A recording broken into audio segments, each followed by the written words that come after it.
Okay, it's 10:01. I'll call the meeting to order. And I'll start with the land acknowledgement. Peace River School Division respectfully acknowledges that the land on which we gather is located within the Treaty 8 territory, a traditional meeting ground and home of the ancestral First People, the Cree and Dene, as well as the Métis.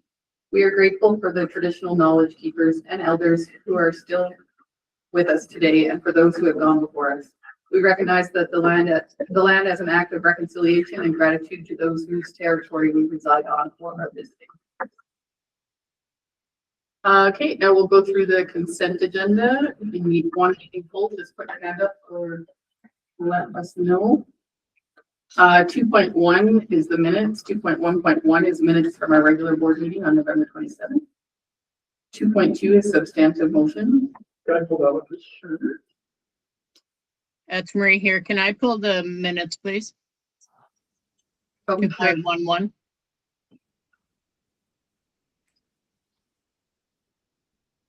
Okay, and then David pulled 2.2.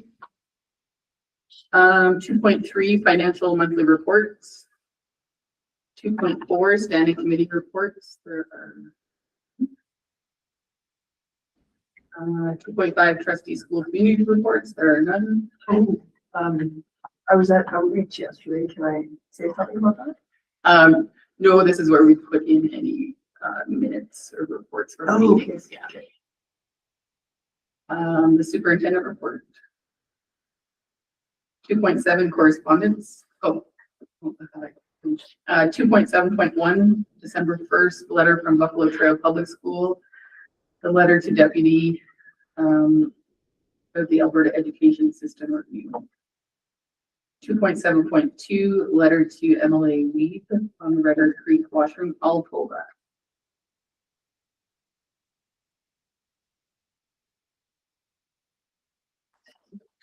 Um, 2.7.3, it's the letter we wrote about the Fairview campus closure.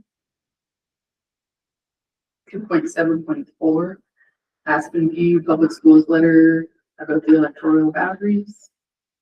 2.7.5 for Medicine Hat Catholic Board on the education system review. 2.7.6 from Medicine Hat Catholic, the education letter to ASB. Okay, can I get a motion to adopt the consent agenda with 2.1.1, 2.2, and 2.7.2? All makes that motion. All in favor? We are 7. Okay, we'll move on to strategic. 4.1, we're going to go over the AERR.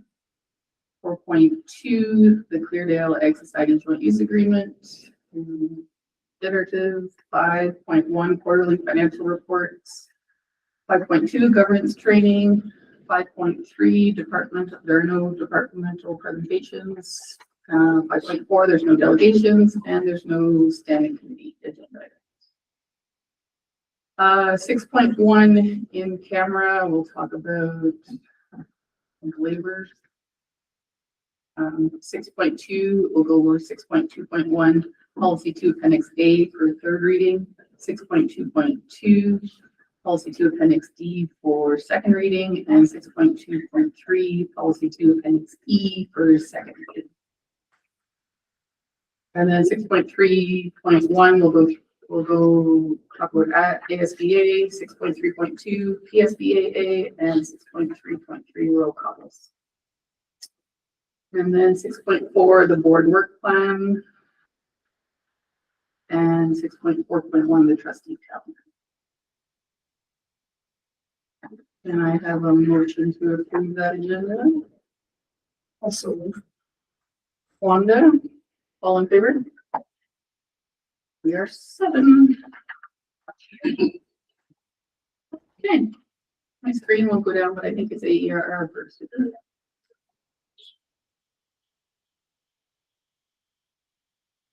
Yeah. Okay. Thank you, Madam Chair. Good morning, everyone. In your package is the final version of the AER that meets the Alberta Education and Child Care reporting requirements for the current year, for last year's work. You did receive a version of that copy earlier in the week, and an earlier version to that, but we subsequently tidied it up a bit more and added another component. So the intention today is not to spend a huge amount of time going through it in any more detail, because the Assistant Superintendent Cheryl Gascoigne did that in our November meeting, and because the deadline for submission was delayed by 1 month because of the teacher strike, it allowed us this extra opportunity. So hopefully over the next half hour, 40 minutes or so, we can spend some time, if you need that amount of time, to do a little bit of a review and reflection. If you have any questions, about what we're doing in relation to the data, this would be a great time to do it. So I will just, in the spirit of setting it up, just take 5 or 10 minutes, Madam Chair, to go through it again. So again, this is a standard reporting document with the piece in our land. We have a lot of internal data, a lot of local data in our document. So in addition to the required provincial data, we have some of our own assessment results that we've used over time to validate and legitimize teacher assessments of students' work, and also to provide another perspective. So in addition to the one-shot performance on a diploma exam or a PAT test, there's other data that we are presenting here. So, and the data is presented around the 3 goals, 3 strategic goals that the board adopted 2 years ago, a 5-year plan. We shifted from a 3-year to a 5-year plan for new trustees. We're now into the 2nd year of this plan. And so the report here this time around shares the data. I'll just quickly go through it. Page 5 simply pulls data from an overall summary of how we're doing across several measures. And we spoke to that the last time. You'll see 3-year, 5-year grad rates, some general compilation of how we've done on PATs and DIPs over the years. And over to the right, there's a complex coding system that maintained our performance, or we've decreased in performance. So we might be low and maintained, meaning that we haven't shifted downward, but we need to move upward. We might be high, but dropped. So there's a lot of different factors at play here. And so I won't go through all that right now. I'll just move us through. You'll see though that lots of times the report is done under all students, and then there's a breakout of our Indigenous students and our English second language, they used to be called, but English as an additional language students, so students for whom English is not their mother tongue. So we're required to break that out now. Sometimes there have been conversations around should we be breaking it out that way, because we get into the quote unquote othering. We sort of other groups within the organization. But this is a requirement from Alberta Education and Child Care. So if you move through then goal 1, now those are the strategies that were identified in our plan. You'll also remember for returning trustees and a piece of information for new trustees, by the end of May, the board will have to submit an updated plan. So what that means is that having looked at the results from the previous year, are there tweaks that we're making to our strategies and approaches? And if so, we have an opportunity to capture those and upload them by the end of May. And that would be a new set of strategies or tweaked or adjusted strategies that we're going to deploy in the following year based on the current year's work in relation to the data from the previous year. So it's a cycle that we go through, schools go through as well. Some years the strategies aren't changed, sometimes they are changed. So then page 9, and I'll just quickly go through this. So this is the early years assessment new about 3-4 years ago. So this would be provincial data, kindergarten, grade 1, and it really attempts to identify students at risk. Clearly, students at risk in the early years represent a big focus for us because we want to get them on the right track. We're doing a lot of work now this year looking at achievement results, and where one of the things we're finding is that the students in the gray zone here not having completed the assessments our students, for the most part, a lot of them have had very, very serious attendance issues, maybe attending school 1 day a month. So really bad news is that we have a group of children who are already starting their formal schooling with substantial absenteeism. And that pattern over a 12-year period means that they will miss 3-4 years of schooling. So we're going to do some work around that for sure, to try to get, reach out to those families and so on. The next set of results would be the grade 1 to 3 Castles and Coldart, and these assess different parts of our literacy development amongst children.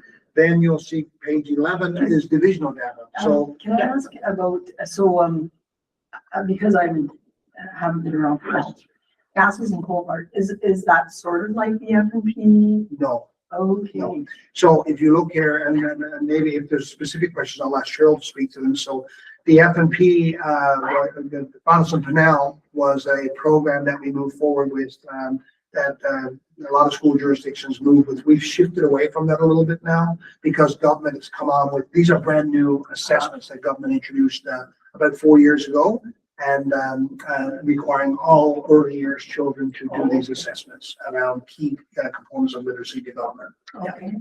So, and we can, when I finish this piece, we'll get to more Q&A part, and I'll tag off a lot of the responses to either Alita or Cheryl, and between us we can answer the questions. So then if you look at page 11, that's divisional data. We developed a writing assessment tool internally, and we administer it in the fall and winter as another gauge for us. And many school jurisdictions don't do this, we do, and we feel that over time, we build momentum in the writing process, and students get practice in formalized writing throughout the school. Page 12 is divisional data.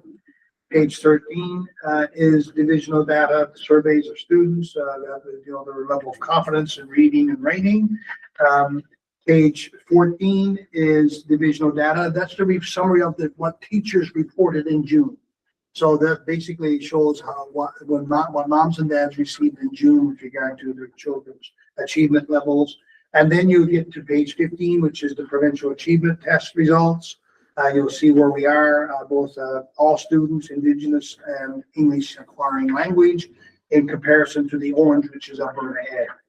Then you'll see the grade 9 PAT results, again, provincial data. Page 17, you'll see diploma exam results for English 30-1 and 30-2. On the next page, provincial data. You'll see where we are with all students, and you'll see on page 17, like on 16, all students, Indigenous students, and English acquiring language students. So we break it up that way. Of course, our all students includes our Indigenous students and English acquiring language. So if you really wanted to get the true gap, you would actually report non-Indigenous students who are also not English second language, and that would be the group of students. That would be another comparison, but they're trying to fit so much in these pages, and we've met the requirement to report this piece, but we do that internal piece ourselves as well. Page 18 is the diploma exam results for English 30-2. And then page 19 is a summary. And what we have attempted to do there is provide a general statement about state of affairs for literacy, what we see as some of the celebrations, and what we want to then zero in on moving forward, factors that affected the results, and then next steps. So if I were to add one other sentence there, I would say something like the following. One summary statement, if somebody were to ask you the question about how we're doing with literacy, and the statement would be, students who regularly attend school and engage in their learning do reasonably well. That's a very general statement. So kids who show up every day with the intent of learning, they get good quality teaching, and they generally do well. Now, that's not the same as saying that all students are doing well. We've got some challenges in literacy achievement, but the challenges are for children who generally are not showing up to class, or when they do show up, they're not engaged in learning. So that's our big challenge. How do we crack that nut? So I'll do the same thing with literacy, numeracy. Sorry, this will be a little quicker now. And then I'm going to turn it back to you, Madam Chair, for any questions or comments that people have. So again, with the goal 2, our strategies are there. And again, they're set up as what the division level staff will do.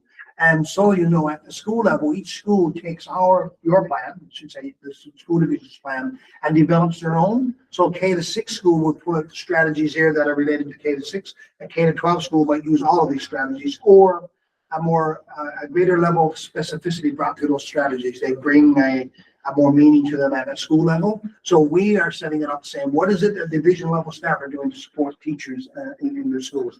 So you'll see there's one assessment for provincial assessment for early years, kindergarten, grade 4, PNSA test. Then you'll see our own test, an MCAT, the Numeracy Common Assessment Tool that we developed internally. Our team did. You see results there. Divisional. The next one, page 23, is divisional report card data at the end of June. Again, you'll see the comparisons, Indigenous, non-Indigenous students. You'll see the survey results. Even if our students aren't performing at the level we want, the level of confidence sometimes is a little more than what their performance is, and it's good to be confident. And we want the confidence helps tackle problems. But we're going to suggest, by the way, that we do some additional breakout of this survey results next year to bring even more meaning, and that'll come for in later conversation. Page 25, you'll see the provincial achievement results for PATS. Again, you'll see blue is PRSD and the orange is province. You'll see we've got some work to do for sure. Page 26 is the PAT achievement results for grade 9, broken out by all students, Indigenous students, and English acquiring language students. Page 27 is the diploma exam results for English 30-1, while school-based marks are, we're neck and shoulders with the province. One significant concern is the performance on our diploma exams, not where we want them to be. So there's some work we're doing there this year. And if you look at page 28, you will see, Madam Chair, the results for last year's English 30-2 performance. And when I say last year's, that could have been a November writing, a January writing, an April writing, a June writing, or an August writing. So sometimes students write those exams twice because they want to improve their mark, but they didn't pass the first time around. And so when you look at page 29, we again, similar model pattern here, we give some general statements about the state of affairs with regard to numeracy development, factors that we believe might be affecting the results and the next steps.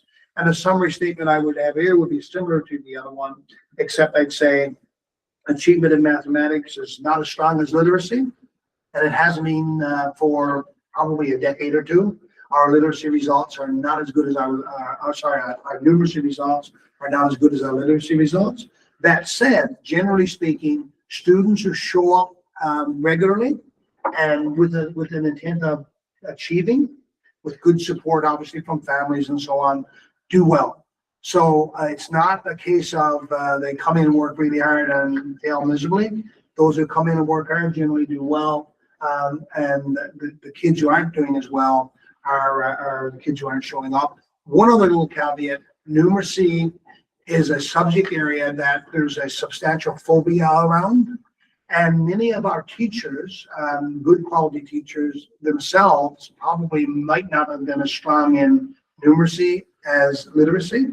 And in fact, university programs are set up in a way to allow people who are passionate about teaching but not strong in mathematics to go in and get a university degree by doing a math course that's custom designed for them. And so there's a lot of primary elementary teachers, if you ask them what do they feel more comfortable in, literacy teaching or numeracy, hands down it will be literacy. It's an exceptional individual who in primary elementary is good at mathematics and likes it and enjoys it. So unintentionally, when you have a phobia about mathematics, you project that to your children. And perhaps you spend more time teaching literacy than numeracy, right? Because, and now with the curriculum shift, Madam Chair, we have a lot of new curriculum that's down in what we used to be, when I say used to, 3 years ago, was taught in grade 7, 8, 9. Guess what? Yeah. That's now required in grade 4, 5, and 6. Yeah.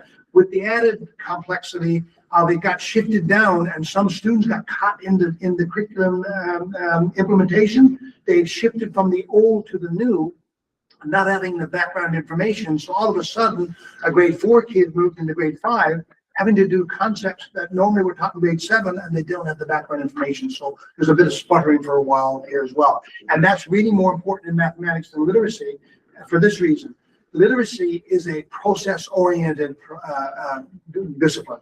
Over 13 years, you help kids become more articulate in writing, to be able to do demand writing, to know the various genres of writing, and you build up skill sets.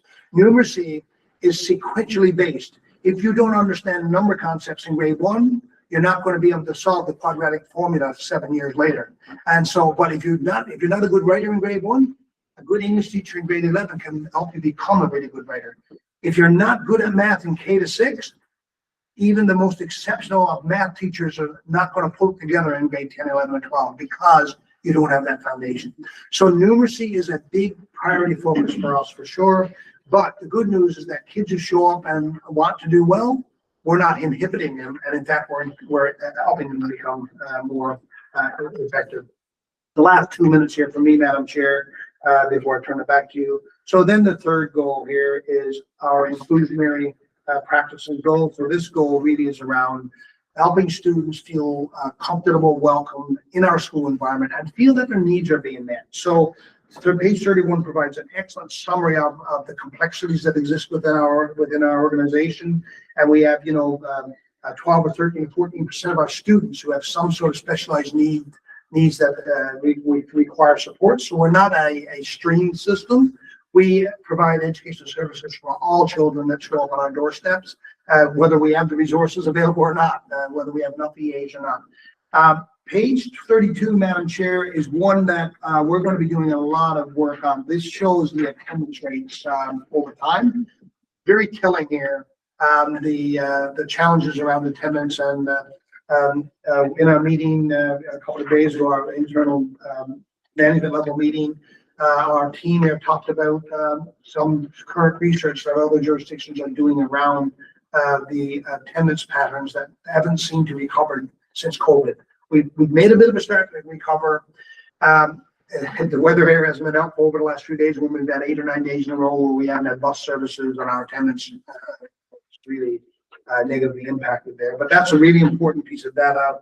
33 basically shares children's views, our students' views around whether their needs are being met, whether they feel included and supported across the grade levels. And then we have the prevention, so that's the visual data, and then we're back to the provincial data on page 35. This is pulled from our assurance measures, the results that we get generated each year. These are the surveys that you as parents would have done, perhaps, and the kids do these surveys about whether or not they feel that they're being prepared for the world of work, whether or not the environment is warm and welcoming and inclusionary, and so on. And then the provincial data, page 36, 37, provincial data around inclusive education, and our graduation rates over 3 to 4 years or 5 years. We want to get as many students graduated as possible within the 3-year normal window, but if that's less than 100%, we want that number to go up from, say, 72 to 81 in 5 years. In other words, we don't give up on kids. We work with them to get them through over a period of time. And last piece then, there's a new piece we added that wasn't in the document I sent to you, or the near final document that I sent earlier last week, but it was in the final one, and that was specifically speaking to strategies and approaches we're doing to help meet the needs of our Indigenous students who we know are unfortunately over time have been marginalized, or who feel that schools aren't as comfortable spaces for them as they would like them to be. And this organization has done a tremendous amount of work there. What we want to do now is to measure the extent to which that's been effective in addressing our core issue around student attendance and engagement. And then a general statement about inclusionary education. Our kids generally feel safe, welcome, and supported in our schools. Our work around special needs has been noteworthy. And so children with exceptionalities, I think for the most part, they feel that their efforts are being made to help ensure their needs are being met. And of course, those same children also are measured on their literacy and numeracy performances as well. We could break that data out in a disaggregated kind of way to see how well our students are doing on regular programming, or the individualized goals that are identified in their individual IPPs, individual program plans. Then the latter part of the last part of our AER, Madam Chair, to meet the requirements of Alberta Education and Childcare, shows a financial summary. It's slightly different this year because new things were added. So there's the financial summary statement, information on page 40 that meets the requirement, and page 41, which also meets that requirement. And then, of course, there's the stakeholder engagement, accountability, and whistleblower protection. That is a requirement. And Madam Chair, I'm done my very quick final overview of this. On our end, it's we believe that the document is ready for your consideration for review, and then motion to pass it to submit. The submission deadline is tomorrow. And so if there are any other adjustments that you see we need to make, I have a couple of little tweaks here that I'll forward on. I saw them the first day that I sent it out to you, and I thought, no, I'm not going back to Crystal and say, hey, I've seen some more, but it's just one little piece there, changing district to division, right? And and other than that, I think I'm very comfortable with the document meeting the requirements, your obligations to the government. I'm not happy about, to be honest, where we are academically. I want us to be better, and we just got to continue to not give up on that. Thank you, Madam Chair. Perfect, thank you. We can go through speaker list. This one is speaker list 1. Marie, do you have any comments or questions on the AER? Oh, can't hear you. You're muted. Well, that might have been a good thing. No, just kidding. I actually think we're doing okay for the year, the start to the year that we've had here. So I'm fine with it. Hopefully we get some improvements there towards the end of the year or whatever, see some improvements, but I'm good with it. Thank you. Edith, you're next.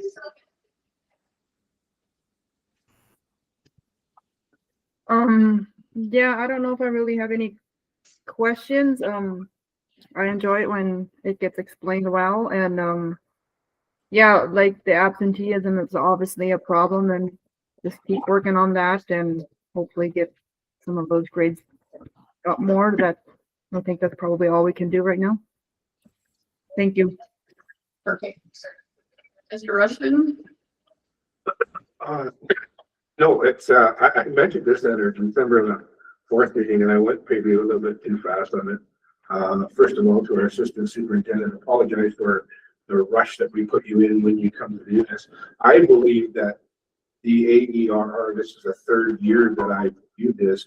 I think it needs its own time space so that we can just kind of kick back and go through it on a very informal basis and be able to fire questions off as we're going. I would like to see that so that I can understand it. I get the gist of this, but I don't know whether we're winning and losing most of the time. And I think I would like to see half a day or a day or 6 hours or 3 hours or whatever it takes to go through this when nothing else is there for us trustees to look at. And I'd like to do it in a fashion where we go through and we see where we're being successful and link that to one of the 28 strategies that are there and was successful. And then in the spring, in May, when we come to the new education plan, when we say we've changed this strategy, we've updated that strategy, it links right back to an understanding that we have of what happened last year. You know what I mean? And then it's something, because this is in our governance model, this is one of the things that's pretty key to us, is that the outcomes of what's happening with our students, and to go through this and not really have a good feeling for it. I think that we need to take a little bit more time so that we understand it. And then when our administration team goes away and they make some changes to the strategies, when they come back and we look at the education plan and we see the strategies have changed, we understand why and what's the purpose of going forward with those strategy changes. Expenditure, can I just make one quick comment on that? So that certainly makes good sense, the notion of, you're right, this is one of the biggest documents that this board is responsible for, along with, the approval of a budget. And so here's a timeline piece. So we don't get the results. Well, if we're lucky, we get the results in October, all the final results. Sometimes, I know a couple of years ago, I didn't get them until after bonfire night, after November 5th.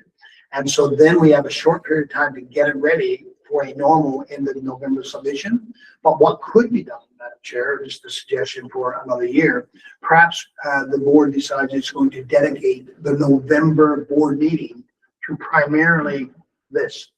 And so if that board meeting is like 25th, 26th, 27th of November, we have enough time to pull together the document in its near final format. Then the agenda for that board meeting might be limited to this main document and other things put on hold. And the audited And the audited financial statements, exactly. So those are two big things, and perhaps that would be it. And then it would allow time for any tweaking to meet the end of November deadline. But the point is well taken, that there's a lot in here. There's pieces of it that, to be very honest about it, I would need to rely on Cheryl and Cheryl probably on our team to unpack, because the work is being done. It moves down to our program coordinators who are interfacing with our teachers.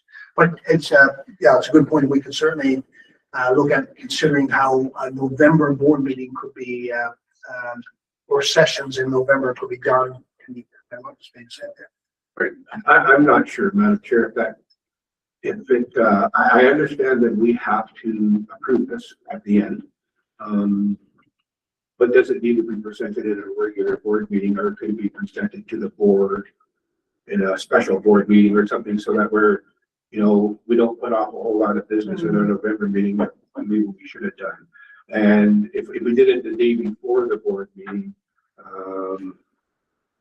and maybe the assistant superintendent Cheryl, bring some of her team in, and we just sit back and ask questions, and they may not all be able to be answered there, but just so that we get a really good feeling of how this thing works. Yes, I'll leave it there. Thank you.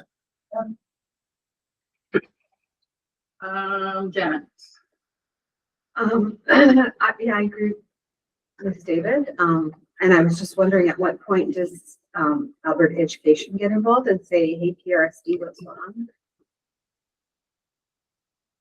Is there a point? Yeah, so Madam Chair, there could be a point. I think the good news is that we're not even close to that, but let's say if all of a sudden things just tanked altogether and we were like bottom of the barrel, like way off with everything. The Alberta Education and Childcare could be involved. They are involved now at this level, Madam Chair. So there's a field officer, field officers from Alberta Education who have responsibilities so that they're distributed through the province. So our contact person is Amanda Beekman. Some of you would have met her perhaps for the first time, or connected with her at the recent Zone 1 ASBA meeting. She joined the meeting and did a presentation where she shared the dates of emails that had come out to us. And somebody asked her for could they have a copy of that? And she said she had to check. She's the one who meets with us. So once this AER is filed, she will, at an operations level, she gets back to us and says, thank you very much, you've met all of the requirements, or I can't find this, I can't find that, can you point it out? And then I'd send an email to a staff member. They say, oh, gee, yeah, that's there, and we get back to her. So that level of review is done, and then we make the adjustments and we go from there. But Alberta educational officials could, if the results were not where they needed to be, or we weren't compliant with reporting and we didn't heed what Ms. Beekman suggested, we just said, oh, well, tough luck, you got it, that's it. Not that we'd ever do that, then that would be cause for concern. So right now it's more the sense of urgency around continuing with our academic press in schools is coming from within. And we're trying to support our principals to continue to be good instructional leaders so that the academic need will continue to move forward. Yeah, and is there data available for us to compare ourselves to other similar school divisions, say other northern school divisions? Is that data available to us? You know what I mean? Like similarly situated, similar populations? Is there a comparison there? Yeah. So Madam Chair, all school board data is published. So any of you or any of us can go in and get access to each school board's data. And of course, each school board is required to report to the stakeholders as well. So we can go and pull the AERs of every school jurisdiction, and if we ever wanted to do that cross-divisional comparison. We haven't done that except to say, we've asked questions of our principals to say, do you believe that your students in your school can achieve at the same level as in Canmore or Camrose or as in Red Deer or wherever? And the answer has always been yes. And so then the question is, okay, how do we narrow the gaps so that we actually get there? So.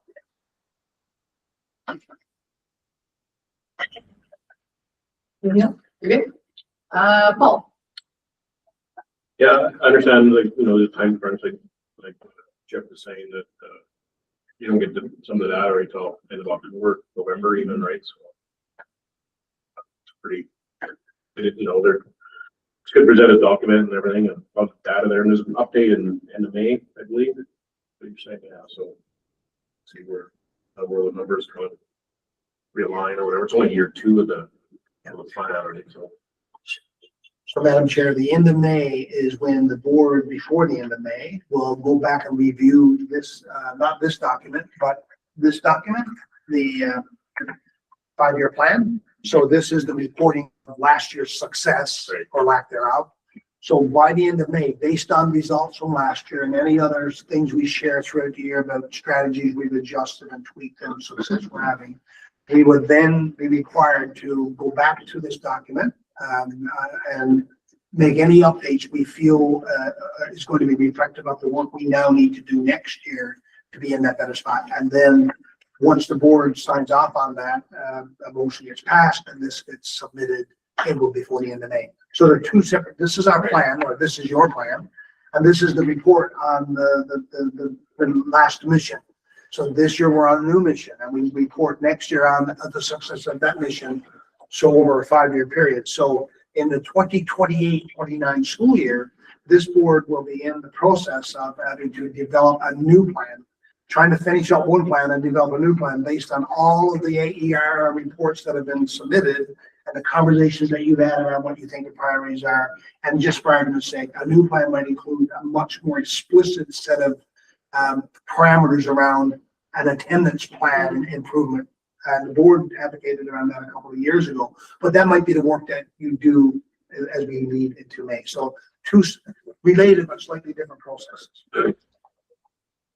Yeah, I can see the absenteeism is pretty much the I won't say a highlight, but the big hurdle students got to get over, or teachers, everything, just to make the have a better report, get better numbers because their absenteeism. So interested to see where that falls next year. Oh, yeah, perfect. Wanda? Well, I am thinking along the lines that David's talking about, that I just feel like I'm new to this side of it, and I think that we need to drill down into some of it, because as we were talking about this shift in the curriculum, and I know the province didn't really support with a lot of materials, but I know that the big centers like Calgary and Edmonton, they have the resources to, heck, we use their stuff. And so I'm thinking they could probably pivot pretty quickly to develop stuff, whereas we're behind the 8 ball all the time. And so that has an impact. And so I'm just saying, it would be nice to drill down and see what we can do and I agree, more time, and because time is of the essence to have a specific need for it, because this feels very cursory. Like we haven't, we can't really say much. Maybe May is the time we're supposed to see too much. I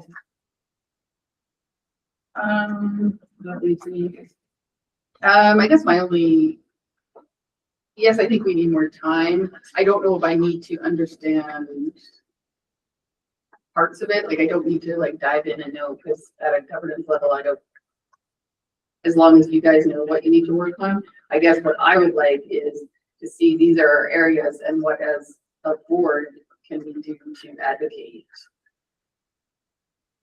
to improve you guys' world to be able to improve those numbers, if that makes any sense whatsoever. So I guess that's where I would like a little bit of time to say, this is probably a weak area. As a board, could you help us do this? That's Yeah, thank you, Madam Chair. And, you know, to make some connections, this board is significantly financially challenged, and we've had that conversation that the climate around financial support to boards has shifted immensely in the 9 years, or going on 9 years I've been here now, 8.5 years. And so, yet, one of the things, again, like just, and this, let me just say this as well. At the school level, each school does its own plan. They do a report that they have to upload by tomorrow.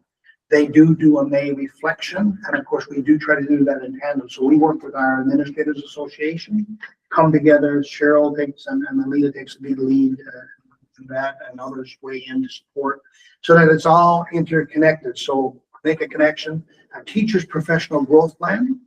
The goals should be linked to the school's priorities around learning. So if there are literacy or numeracy priorities around learning, a teacher really, if you want to add that alignment, a teacher should have a goal in his or her plan around becoming a better, just for argument's sake, numeracy teacher. Because numeracy is not good in our school. And so then the school principals have goals that are aligned, division level plan staff have goals that are aligned, and it all feeds up to the broad system at the governance level. And so there's that, and Cheryl's been doing some work, and Melita and others around attendance and so on. So in time, certainly you'll get a real sense as to how your budgetary decisions impact your plan, because there's no point to have a plan if there's also not a provision for the cost associated with that plan. So to give you one tangible example, literacy and numeracy and inclusionary education are the three goals. And I think they're going to be the three goals for this organization for a long time. The board several years ago decided to put funding into hiring a literacy program coordinator and the numeracy program coordinator, division level people who represented the engines that would give the organization a thrust to bring about instructional leadership conversations at the school level. And so you have Sandra Scott Welks, our numeracy person. We have Elaine Lombard, thank you, our newly replacing Jessica Whalen, who's become a principal at E. Albert. They spend time in classrooms with teachers, helping them to get a better understanding of the resource. Maybe it was from the public or somewhere else, so that we can get that collective focus together. So the board's decision to support that is critical, because if the board decided that the money was going to go somewhere else, we'd be eliminating these positions, and then we have no engines at the division level to drive them. And so as an organization, we have three goals. We have to develop people to develop the organization so that we have learning enhanced. And so we can't develop the organization if we don't have the people to do that development. So it's really interlinked. The financial side of it links directly into this plan here. And so, yeah, in time, we can, the new board members will get a much better feel for this as well. And we look forward to working with all of you in that regard. Madam Chair, I don't know if you'd allow me to just ask if Assistant Superintendent Gascoigne or Deputy Superintendent Pluck have any other pieces to just, by way of our wrap up. Just a final comment on, which really leads into this year and what we're doing, because what our work now becomes being responsive to this data. So we have the results. This is all a report from last year, but that's why we look so deeply into it to see how are we now responding. So the coordinators are working very hard right now to support schools at all different levels. We're doing a significant project with Grimshaw Public in both early literacy and numeracy and intervention, getting some good solid work done there. We're also digging deep into the grade 6 PAT numeracy results, and our coordinator has been meeting with all administrators, really digging into their data, how they can bring that to support teachers and analyzing the results so that can improve their teaching right now. And the same thing right up to the high school level, digging into attendance, in particular for our First Nation, Métis, and Inuit students. And are they on track? And if they're not on track, what can we do to keep them on track?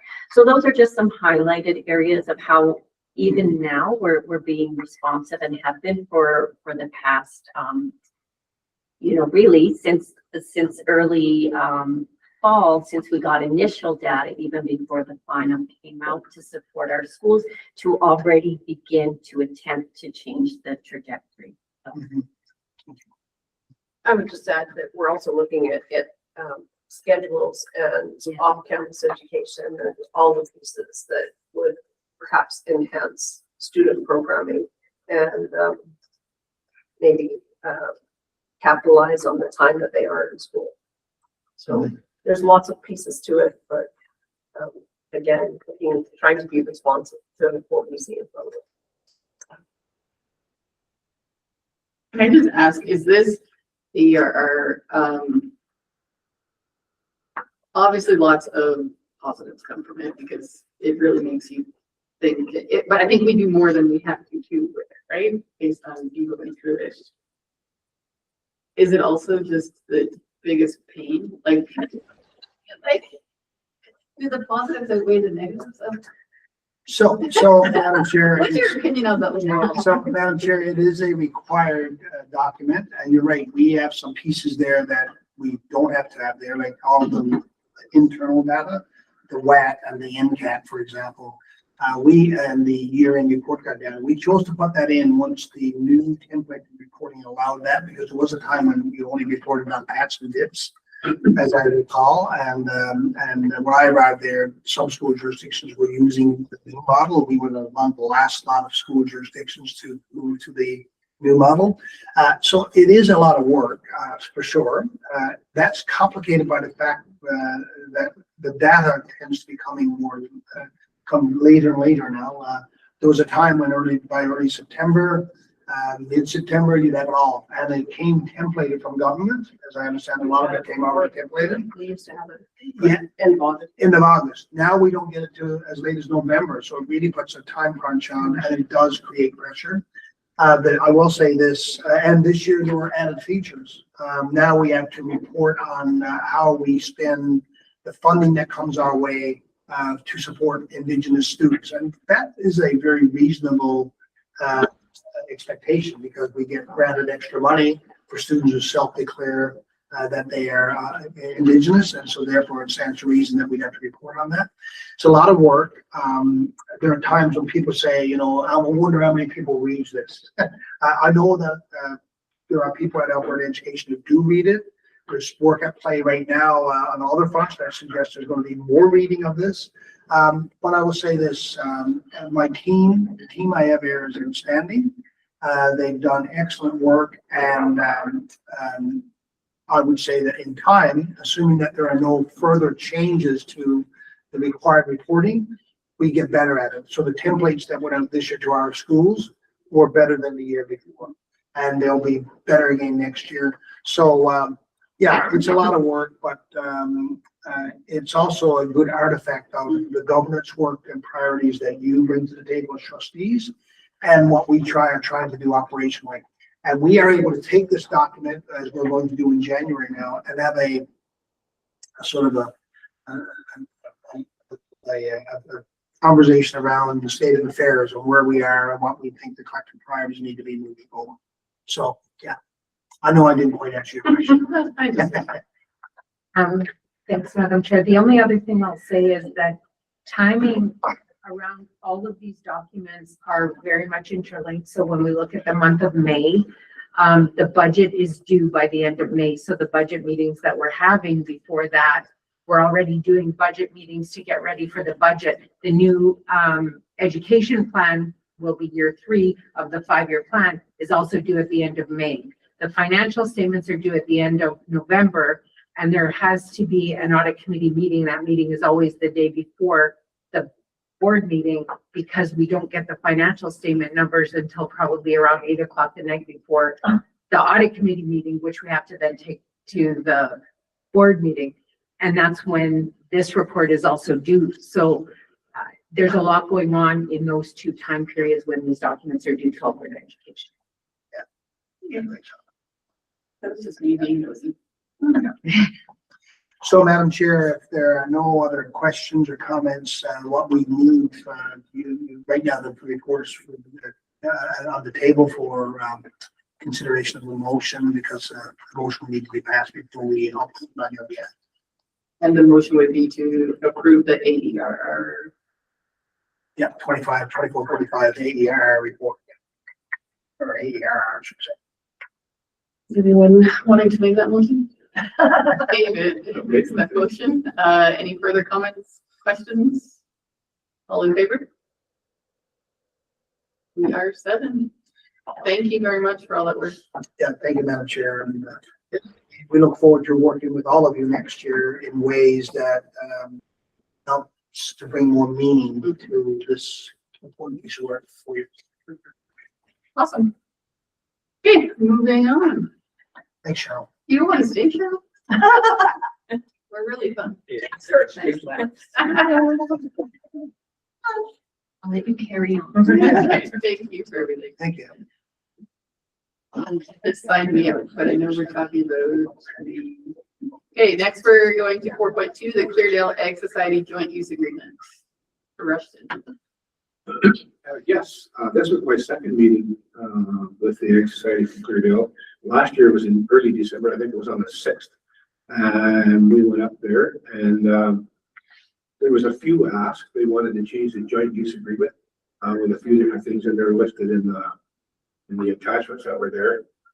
So we agreed on those.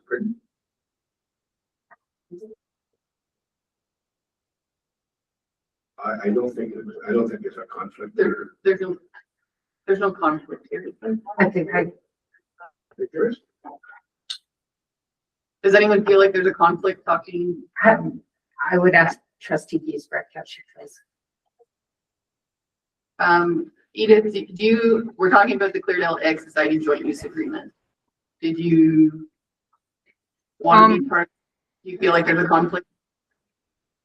Well, if you want me to leave, I can. it just popped into my head, and it's more up to you, I think. If you feel like there's any conflict with voting on something.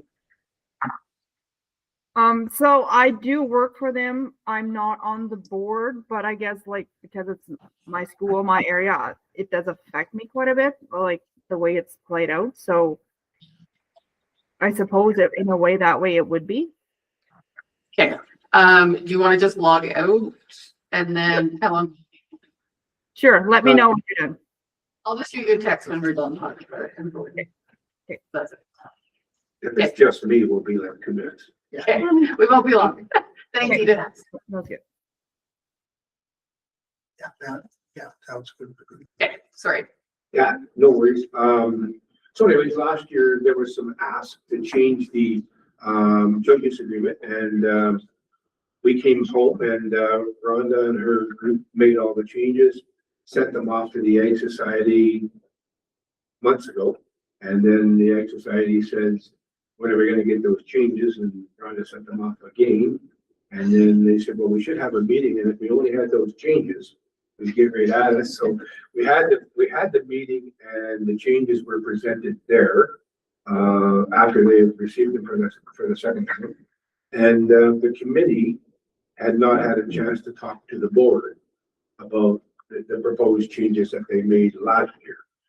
But that was okay. We had a lot of really great conversations about the community use of the facilities up there, and the makeup changed a little bit on the committee. Last year, I thought the committee was much more positive this year, and they were asking for some stuff that was really positive in the community.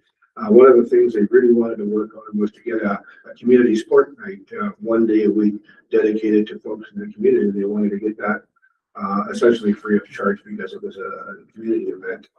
They wanted it Tuesdays and Thursdays, and that didn't work out because the school has basketballs on Tuesdays and Thursdays. So while basketball season's on, they want to do it on Wednesdays, and we agreed to that.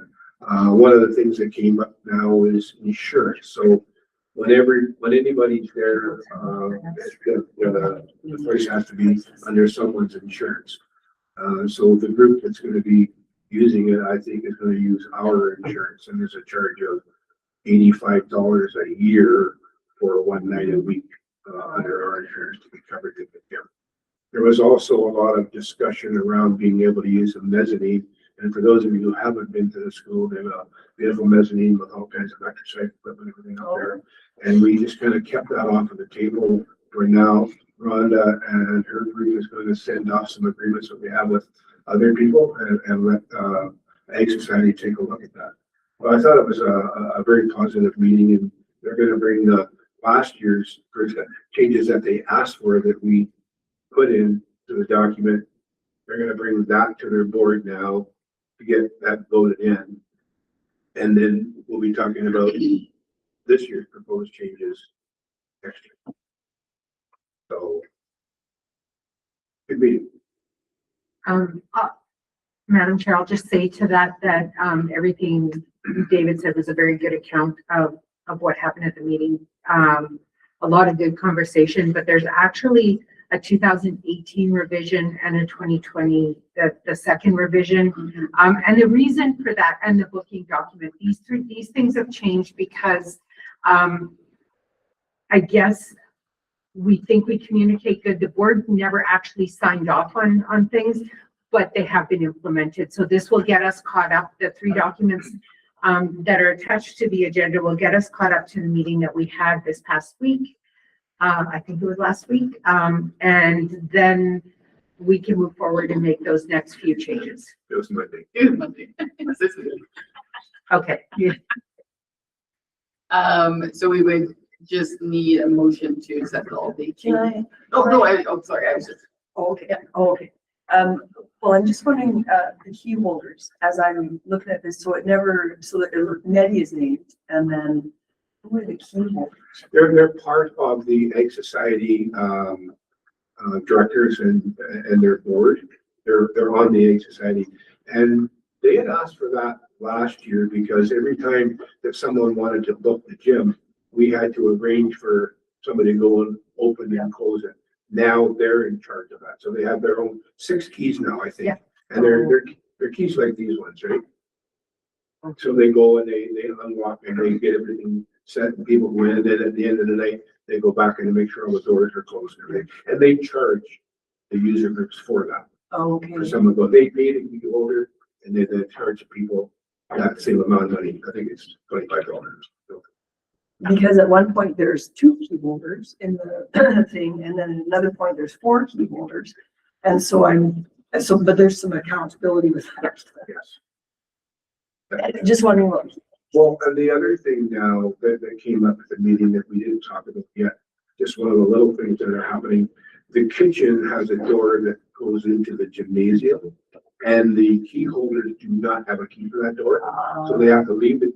If you go and you rent the gym and the kitchen, then you have to leave the kitchen, go all the way out down the hallway and into the gym. So they've asked for a key for that door when they're opening. So if you rent the gym and the kitchen, they can unlock that door for you. So you just come in and out that way. That was one of the things that came up. Just But really, at the end of the day, we know who's going in and out because it's one of these, and we can shut that off at any point, right? It's not like there's just random keys, right? Okay. So you're accountable for, if you want to give this to someone, Right. you're the one that's on the hook, right? So. oh, sorry, Madam Chair, but one of the issues is in the past, if they had their annual general meeting and you didn't get elected to their board and you still had a key in your jeans, we didn't know where it was. Now we just go to the number on this card and just it's eliminated. Yeah. You can't get into the number. Yeah. And they all have security code numbers of their own as well. Okay, does anyone else have any questions or comments? Sorry, excuse me, the last revision, or back to 2020. They paid all the cleaning bills. Now this year we do, the school division. The cleaning bills. I don't know, like whether it was big or anything, or any cleaning occurred is. What's happened now is in the gymnasium, currently the practice of the custodians is they come in the morning and they clean the gymnasium, right? And they don't clean it at the end of the school day. So if you rent the gymnasium tonight, you come in and it's kind of mucked up from the day, but at the end of the day, you clean it before you leave. So what we've done is Karen, who was up there with us, are gonna talk to custodians, and on the days when the gym is rented, they clean it at the end of the school day. So when you go in there, it's spotless. Then you clean it to that extent when you leave at the end of the day. Like the people renting it. The people that are renting. Excuse me. But I just thought I read here that any cleaning costs, they'll submit a bill to the division. It wasn't on the first, wasn't on the one 4 years ago. There's on big cost. So, And Madam Chair, the only other thing I'll mention as a sidebar benefit to the conversation, there was significant conversation around attendance and getting more people attending the beautiful space that's there, and actually some strong views around usage of that space if you're not a member of the school community. And I suppose in it, an acknowledgement that it's been a bit of a tough slug trying to increase enrollment. And one of the things that the new principal talked about moving forward with, that was something that was brought to the previous principal, was Kathy Rawl, was to introduce religious education studies. And we had given the green light to explore that, but said that, hey, you know what, you have to have full support of the school council and the community being served. A member, well, actually the person who did a lot of speaking, a former member of that committee said that, you know, basically cautioned that, or I don't know what was a caution, but made the statement that that's not likely to be overly successful because you're not going to find one religious education program that will satisfy the needs or be supported by even the 15 or 20 parents who have the 70 children here in this school. So it was another example, which I expected as much, but it's another example of the challenges that we have around trying to get more students at that school. The other thing that came up was sports, and the fact that an easy way to be considered or to want to play on a sports team is to register in the school and do at least one course. And there was reference to the fact that there is one student doing that right now, doing the course, and then therefore wants to, it would be eligible to play on the sports teams. So a lot of little around the edges conversations about how do we move that enrollment back to the pre-COVID era of 130 or 40 or 50 students versus 70 or 72. Does anyone else have any comments, questions? If not, I'll make a motion to approve all of the. It be one motion? It can be one motion, oh yeah, and then we'll just fill in the addendums that were signed off on this motion. Motion, whatever one this is. Janet makes that motion. All in favor? We are 6. Okay, I will, let's take a. And Madam Chair, while, so no, never mind. This comes up for the in-camera, this in-camera topic a little later as well. That's going to be. Okay, let's just take a recess till 11:10. Start back up. Edith is now driving. Oh, Edith's now driving. I'm gonna go have lunch at minimum. Oh, okay. Oh, so she still gets lunch. So she still gets lunch, yeah. So we were going to fax it to her, but we won't. Yeah. The Jetsons. We'll cancel that fax. He did. Marie, are you back? There you are. Okay, just making sure. So we are done with 4.2. We will move on to 5.1, the quarterly financial report. Rhonda, please. Thank you, Madam Chair. I did include a copy of the, financial report, September to the end of November. I attached a copy of the board's budget report, and there is some conversation I want to have around that one. But before that, I also attached a briefing memo that outlined some of the things that have been going on for the first quarter of this fiscal year. And I'm assuming that everybody here has read that, so I'm not sure how you want to proceed. I'm open to taking questions on all of the information that was there, and we can have a conversation about it. That's kind of what I was planning, if that works for you. So yeah, I guess just everyone knows this is new. This is the first time we kind of started this, or that Rhonda started doing it this way. Sorry, thought you were trying to get away from me. So yeah, today will be do we want to go through the speakers list? Do you want to? Sure, that's fine with me. Did everyone have a chance to review it? I did not. I missed this briefing memo Okay. completely because I never had much of a chance to go back into eScribe after it was up and running. I did all the stuff and the volume of stuff that Chris said the other day. I must have missed this. Not that it's a big deal. I'm wondering if you're right now. So. Do you, could you want to give us a quick, we might check. Sure. So if you look at the financial year-to-date financial report, the revenues and expenditures that show the budget and each month, September, October, November, and the year-to-date amounts, the last column on that document is a percentage. So that is the year-to-date percentage of the budget numbers. So that's what the comparison is there. So when I do a financial statement analysis, I'm going to focus on any variances that are in excess of 5% higher or lower, because we're funded based, Alberta Education gives us a percentage, usually about 8% of the funding. We get a little bit more in the early months, but it's averaged over the entire year. Some of our grant funding that we get, say, Project Peace, which is mental health capacity building from Alberta Health.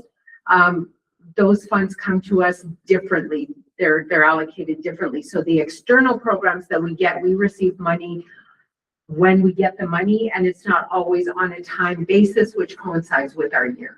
So we may be upfronted some of the grants. Sometimes we get grant money at the end of a period. So those numbers are a little bit different.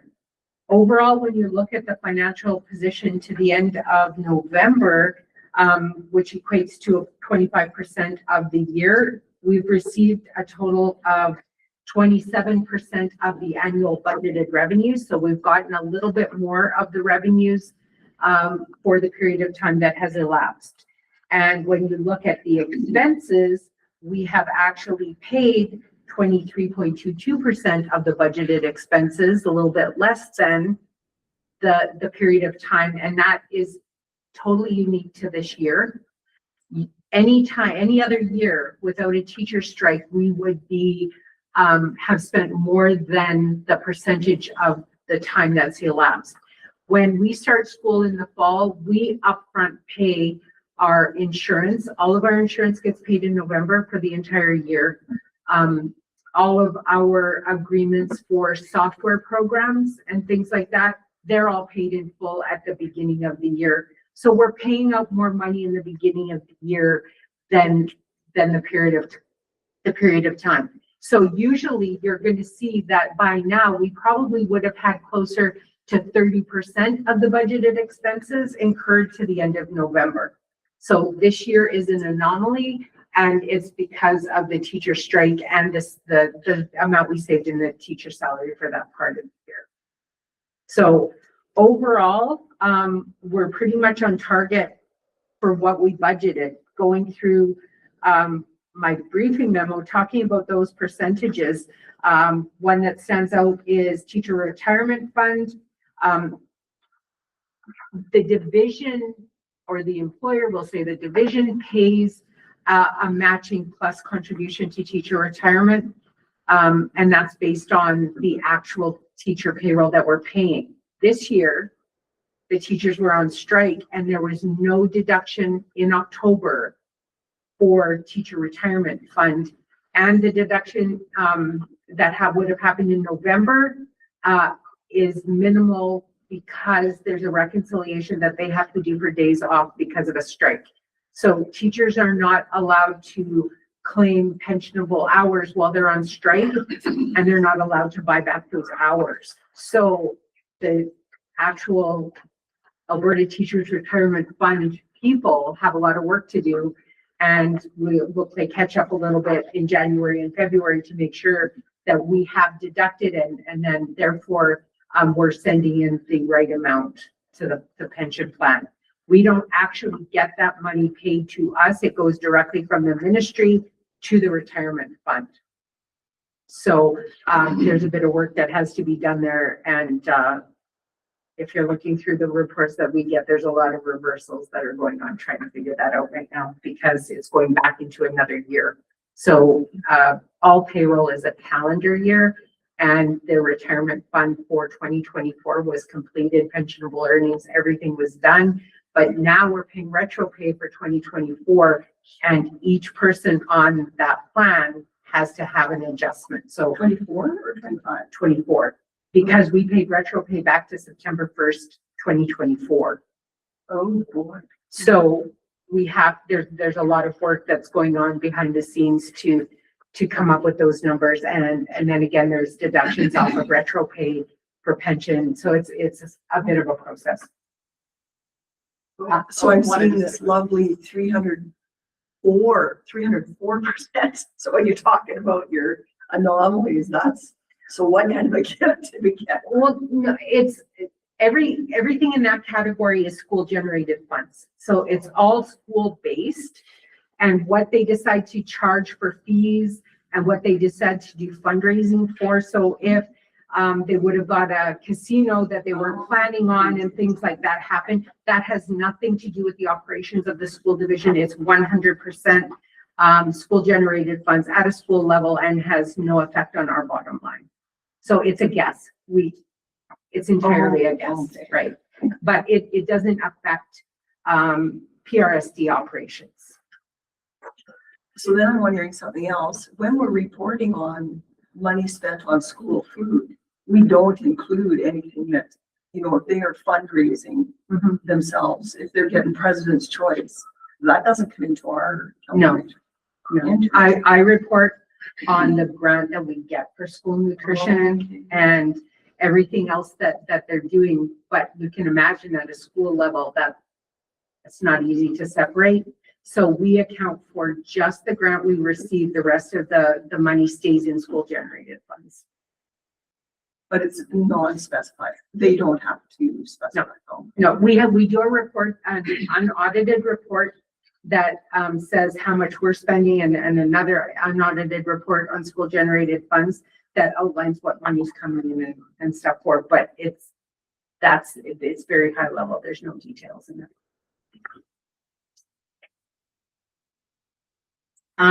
Other revenues that were a little bit out of whack is the gain on sale of capital assets.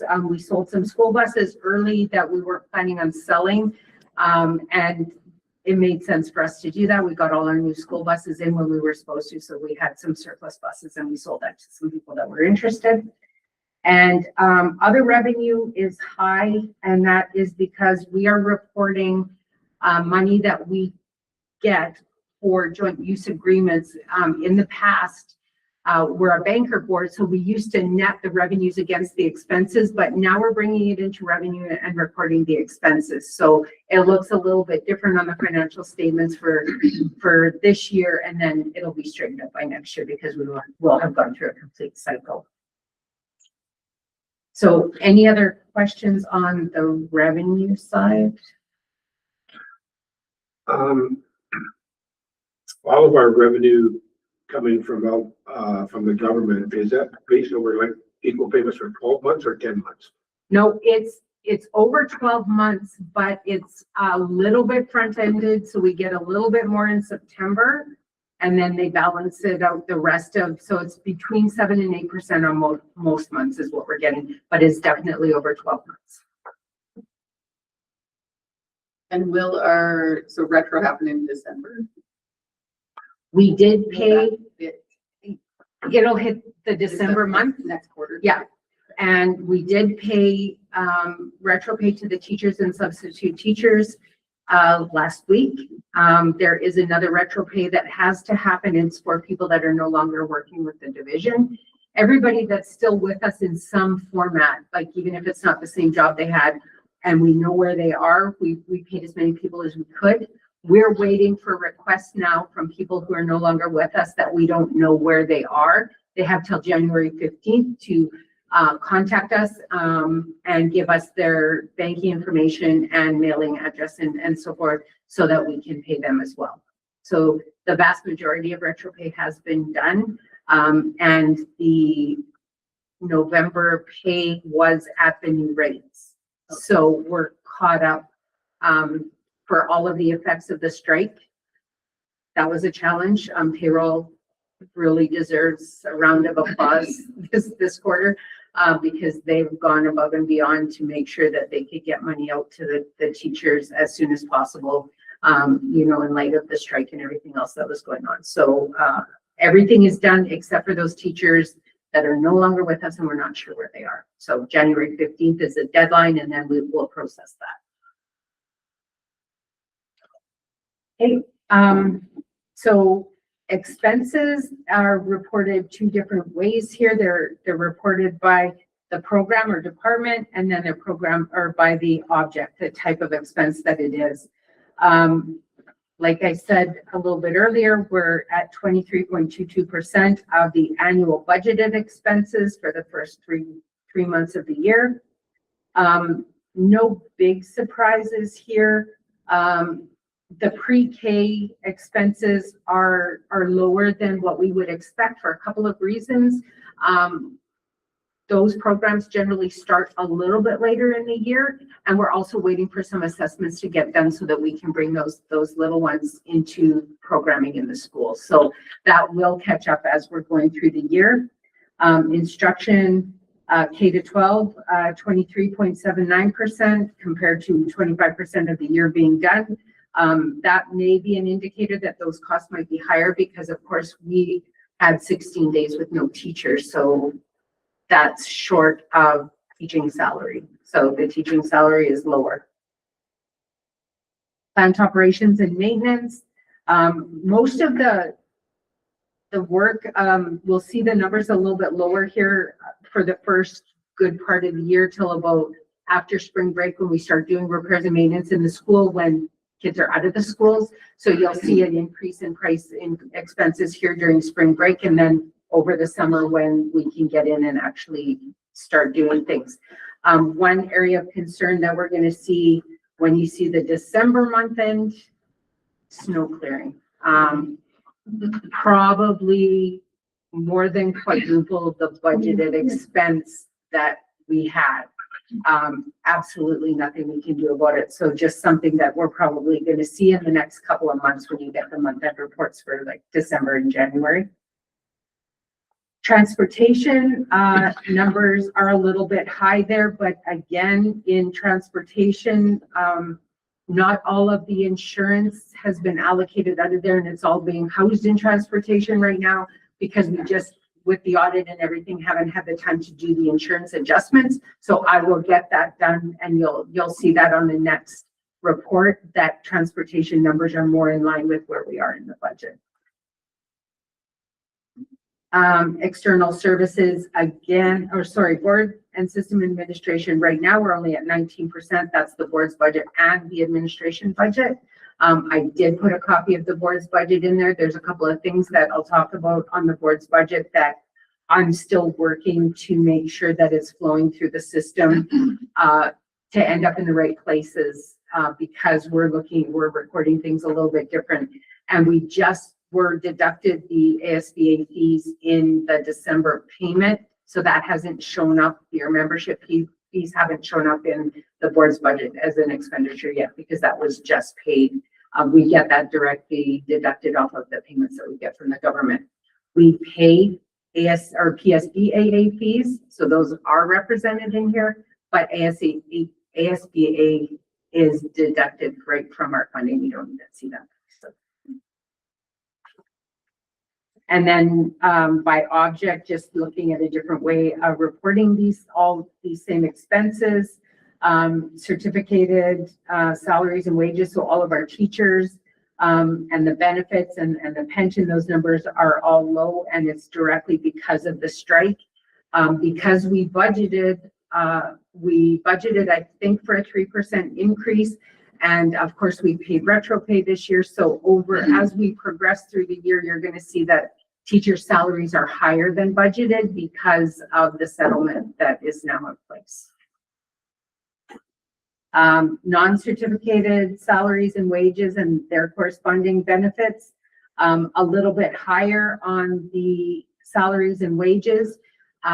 We paid retro pay to the support staff in June when the agreement was ratified, but the bus driver agreement wasn't ratified until September. So the retro pay for the previous year is included in here. So that's throwing off those numbers a little bit.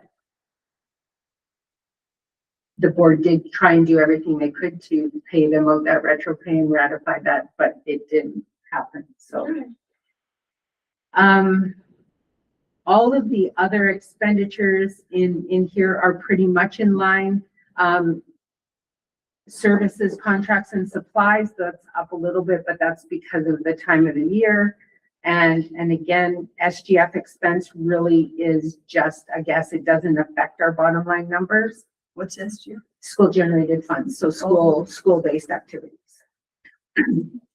So that's where we are right now. If anybody has any questions on what I just went through. Anybody? It's wonderful. Thank you. Yes, thank you. Do you want to go through the governance? I'm sure. You'll see the attached document. So right now, this includes all of the expenses that we've had up until the end of November when the month end was done. And trustees get paid the 10th of the month, so they get paid on a different payroll. So not everything is included in here. It's really about timing. So if you look at this statement, it's really cash-based. This is what's been paid out as of November 30th. Trustee remuneration, just under 10%. So that's below the 25%. But there also was some missing school council meetings and some things like that. And as we continue, we're also going to have more meetings coming up, like the cast gathering and the other spring general meetings and the other conferences that tend to happen in the spring. So we'll see that there's more things coming up as we get into the spring, and that'll kind of balance out a bit. And if this doesn't include our actual November, No, then November was a heavy month. and November was a heavy month. So yeah, so some of the expenses are in here under the meeting expenses. That just under $5,000 for November. That includes all your registration fees for ASBA, PSBAA, Rural Caucus, all that kind of stuff. But as we go through, depends when the purchase cards are which month end they end up in. So in essence, by the time we get to the end of the year, we'll have a really good picture. By July, we'll see, because by then most of the meetings are over. But this is a case where the expenses are not evenly distributed over the 10 months of the school year. So that's why the numbers aren't always exactly at the percentage that we've used up in the year.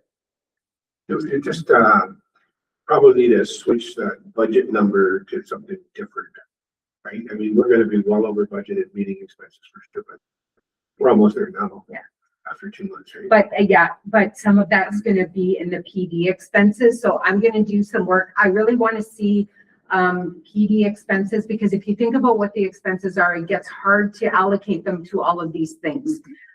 So in meeting expenses is all of the costs for meals and hotels and that kind of stuff. I really want the PD expense to show that extra $3,000 PD for all of the trustees so that we can see that on a separate line. So I'm doing some work to try and represent this the best I can, because all of the information comes off of your monthly statements, but on the monthly statements, when it's meals and mileage, it all goes into one place and it's not broken down between ASBA or PSBA and that kind of stuff. So I'm doing some work behind the scenes to try and get this to a place where we can see a little bit better what those costs are. Madam Chair, if I could just add one other general comment. The value in having variance reports, of course, is just to pick up on what Trustee Washington said there a moment ago, is that we get 3/4 of the way through the year and we look at a variance report and we see that we're now, quadruple the expenditure in a particular area. Two things. One, we have to make sure, and that's not only for this budget, but all of our budgeting, this is general for all budgeting, make sure that we're going to stay within our target, and then look at making adjustments so that we can shift money from one pot to another if need be to cover that off. And then at the end of the year, you can look at budgeted expenses or actual expenses, and then you're in a better position to put forward your budget for the following year. So it's variance report piece is a good exercise for sure. And it allows us to better make better decisions around how we proceed and how we budget in an upcoming school year. Awesome. Okay, does anyone have any further questions? Thank you. I think this is going to be great. I think it's going to be well into budget time and just to keep us on top of things. And we don't have to accept it. This is just. A motion to accept it for information would be great, because then it also shows that you have actually gone through this and you've made a motion to accept it for information. Perfect. David will make that motion. All in favor? Edith, get your book hands on. And the you. wheel. We are 7. I'm not driving anymore. I'm just parked right now. Rhonda's insurance brain is just. I just go like this. Okay, moving on to 5.2 governance training. Mr. Rushton here. Yeah, I sent that document out that we received from, I can't remember the name of, yeah, Diana Bacon. Just for information for the rest of the trustees to kind of know what we're doing. We're waiting now for the company to come up with their introductory video so we can see what that looks like. And then after that comes out, Lacey and I are going to schedule a Zoom call to kind of get a better idea of what this actually looks like and what kind of value is in it. And I'm hoping that we can get a free peek at what the company wants is to set up individual trustees on a 4-year plan. All of the board, 7 trustees on a 4-year plan at 4 videos per year and at $100 a video. So it would be $400 worth of PD per trustee per year. I mean, one of my concerns is that there's some trustees that are only going to run for the 4-year term, some that have maybe been here for 8 or 10 years or 12 years, and this is their last term. So is there any value in that last year, or should we be trying to see if they can't sneak that up into year, 2 or 3 or something? So that's something that we'll have to talk to her about. She comes with some pretty good recommendations from another school board that used her, but they used her on site for a day, and right now her cost is $3,000 for 3 hours plus traveling expenses. So we shifted to this model where trustees can take the training on their own. If we do move ahead with it, my understanding is that you get a shot at the first video, and then that you can keep going back to that one. You don't lose sight of that one. You're still able to go back. And so anyways, with your blessing, we're just going to carry on, and then at some time, maybe in January, we'll be able to come back to the rest of the trustees and say, here's our recommendation. we move forward with this and then it sounds like a good idea or it sounds like a waste of time. But I just gotta keep you posted on it. And she does not charge us for, let's say, somebody decides, no, I'm not gonna do that. Are we charged for the whole? Yes, board? well, I think she, sorry, Wanda, but she wants the 7 trustees to be signed up for the 4 years. That's where it's at for her, but when we get together, on a Zoom call, we'll kind of dig down into some more of that stuff and just see exactly what that is. But I think if there's value in the videos and there's value in governance training per video, like $400 a year doesn't seem like a lot for an individual trustee. That's a lot. We get the 4 videos and they're an hour and a half, 2 hours long, and you really get some good meat out of it. $400 a year is not a lot. On the other hand, if it's not great training, then it is a lot. So that's kind of where we're at right now. There's not an option to opt out after a year, like. We don't really know. Oh, Yeah, okay. We're kind of still in the. That would be the thing is that we have to negotiate that. Obviously, they want to get you in for the 4 years. That's where they can offer it at such a low price. Now you're in for the 4 years, but that's before we sign any contract or anything, then we'll be bringing that back to the board and saying this is what it looks like. So we just want to see the introductory video now so we kind of have a better See understanding of what it she's actually looks like. I mean, I think Because there's some out there that are painful to look at. And Oh, to yeah. go through and it's like it wouldn't be worth our money, but.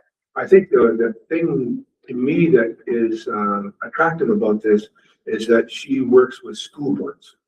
She doesn't work with ABC Oil Field Company Board of Directors. She works particularly with school boards. So her governance training would be towards school boards, the way I understand it. So we'll have to wait and see.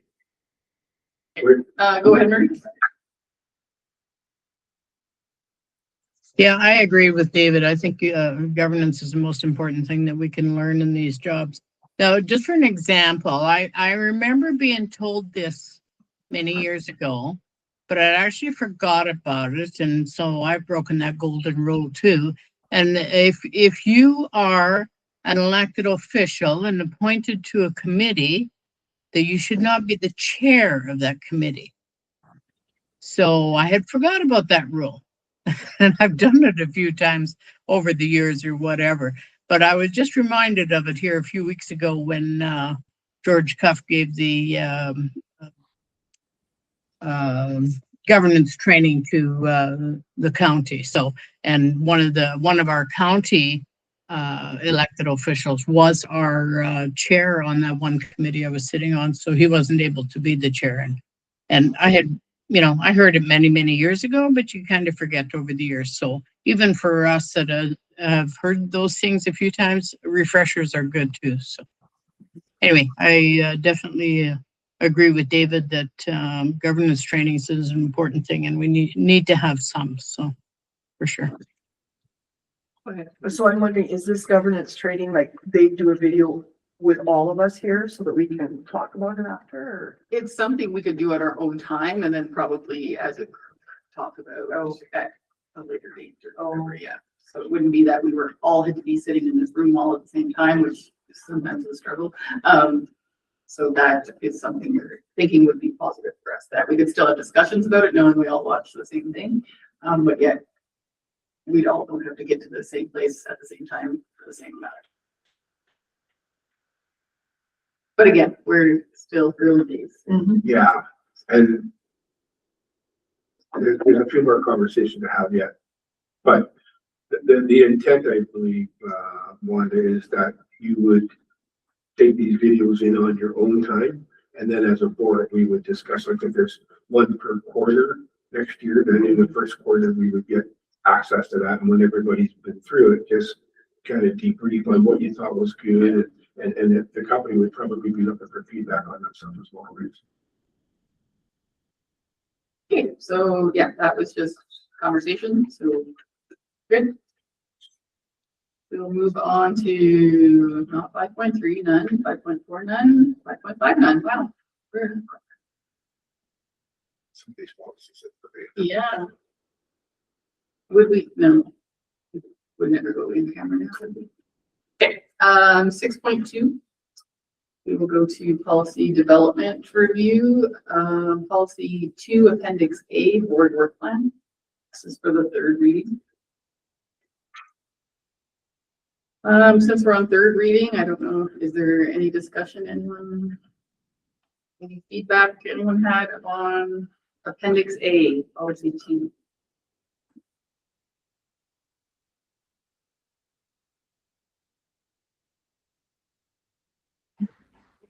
Not everyone at once.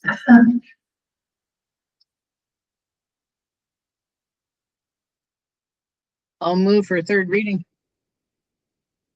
Okay, any further discussion? Okay, all in favor? We are 7.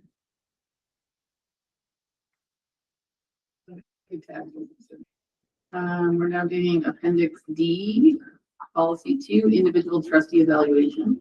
This is the second reading. Questions, comments?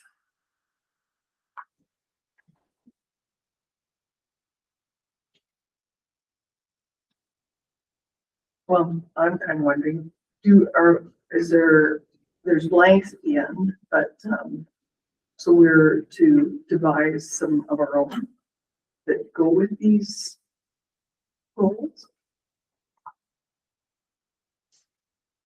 Like the strategies, actions, target measures, results achieved? Well, it says individual trustee goals, and then it outlines what the kind of division, the board.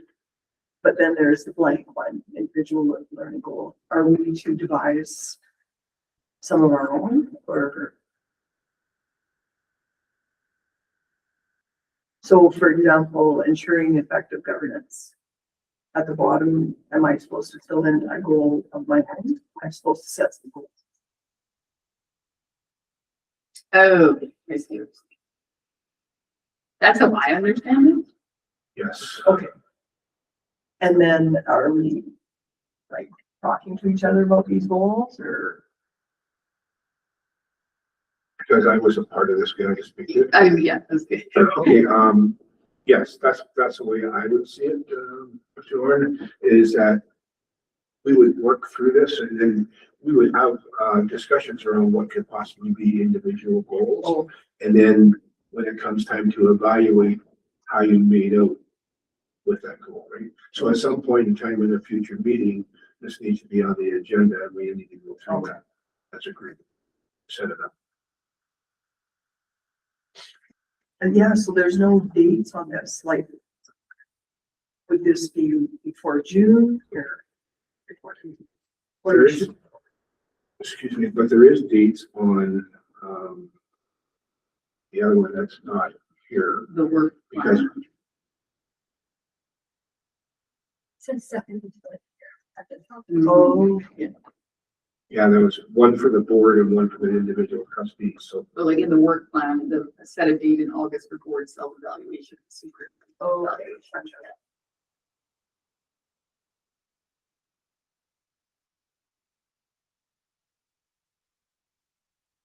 Is it, I see it's like black and white, it's like math or not math. Is there, would we make an option to lean toward percentages maybe? Because you're talking about, I don't know, I'm trying to find them here, but we're dealing with the whole division, right? Different schools and stuff, but say you have nothing to do with, or you haven't seen these other schools or dealt with certain people or certain events. So you're, you know, are you met as like 100%, but you're actually only 50 kind of thing, right? Or what, or like, Well, if you read the individual, lines or goals, well, you could have a, yeah, met or not met, I think it's there, right? Even if you did just a little bit of it, it would be there, but if not. that's what I mean, like, you know, say you talk to, say, 2 students and then now you got a met, you know. Yeah. Who doesn't, you probably should have talked to as well, right? I mean, And I guess that's where you could put as your individual learning goal, like we met it, but like maybe I didn't do enough, like. I think it's more for conversation. Yep. And to really just reflect. I don't think it's a black and white, oh my goodness, we have to make sure, well, obviously we want to meet everything, but I don't take it as a be all end all if we met or not met. It's, okay, let's talk about how we did that or what we did and where we do better, where we need to, yes. That's how I understand any type of self-evaluation. And I think that, once this policy is adopted and we've agreed to move forward with it, when we sit down as a board to kind of get it initiated and start filling in some of the blanks, it's not too late then if we say, you know what, man, that would look way better if we had a, you know, a met, not met, and a percentage met. And it might be something that we could add at that time. We have a whole bunch of discussion around it and give some hypotheticals like you just did at that time. It doesn't, because we send it out for third reading and adopt it as a policy, doesn't mean it's locked in and we can't ever change it. But this is, sorry, Chair, but this is kind of a brand new thing for us. Oh, So I think we, as we sit down as the 7 of us and kind of go through this, we may say, oh, geez, get this. Maybe everybody in the room, there was 3 of us, like Trustee Dick and former board chair Owens, were the 3 of us that got this from someplace else and put it in. It's not like we changed the policy that was here before. This is kind of brand new. So I think when we sit down as a group of trustees to kind of march forward on this, there may be some tweaks that we need to do. Probably for sure there's. Overall. I think it's useful for us to recognize our role and. Go ahead, Eden. Yeah, I'm just kind of trying to picture how this all plays out. So is this like, if you say this is more of a conversation, so would this be also be like a separate meeting or something where we go over this kind of like a board evaluation? Is that how this would happen, or is this within a regular board meeting, or how and when do we do this? For our self-evaluations, it would be a separate thing with us doing it. In the past, when we've had evaluations, we kind of did like, not a retreat, but like a day, kind of just to, you're just reflecting on how we're doing, what we're doing. Okay. It wouldn't be, we wouldn't sit in a public board meeting and Right. how great or how we're doing. That's good. All right, thank you. Okay. Any other questions? Comments? It seems like you answered, say yes to one, and you're almost yes to all, like almost all of them, or not all of them, but quite a few of them, right? I mean, that's all, that's what I'd say, like they're all kind of, I'm not saying they're all similar, I'm saying they're all Yeah. same. All right, Mhm. they gotta sticking all out. Yeah, for sure. I think when, Yeah. I think when the time comes, what would be, what I think our vision, and Trustee Dick can maybe correct me if I'm wrong, but when we were going through this is, we changed this a bit from what the other division who had kind of developed this a bit. And my thoughts always were, when it came time to sit down and start off on this path, that we would work through these one at a time, kind of with the trustees as a whole, and not in a board meeting, but in a meeting where we were kind of setting this up, and then to reflect on that in the second year, like to set this up, and maybe we change number 3 and the first target, and then maybe change, you know, as we go through that with the board, and then adopt it and live by it.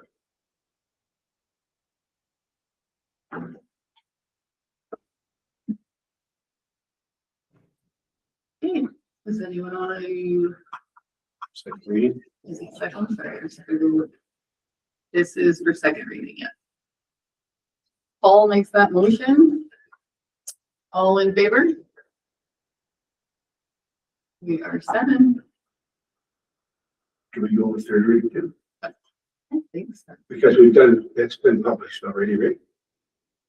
Yeah, then we just don't have to do it again. Sure. Okay, David makes the motion for third reading. All in favor? We're 7 again. Do we have time for the last one? Policy 2, Appendix E, Board Leadership Quality Standard, second reading. This is still the one I'm not sure. I don't know what to do with it, but Yeah, so I'm wondering, like, is this new also? Yes, it is. yes.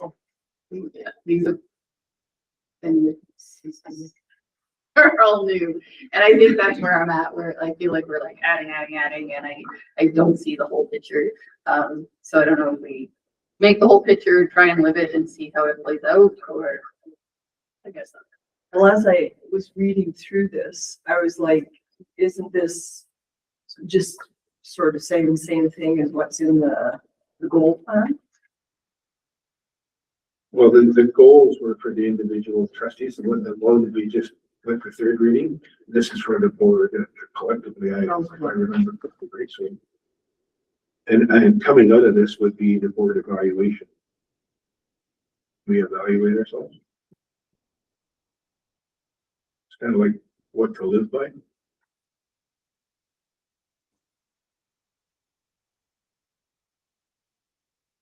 Nope. Sorry. And we have it in our policies that we have something we have to adhere to already. Like rules and candidates board, the guidelines already. We have guidelines. This is more of, from what I understand, when we're looking at the evaluations, these are the guiding standards for us to reflect on for that, is how I understand. Yes.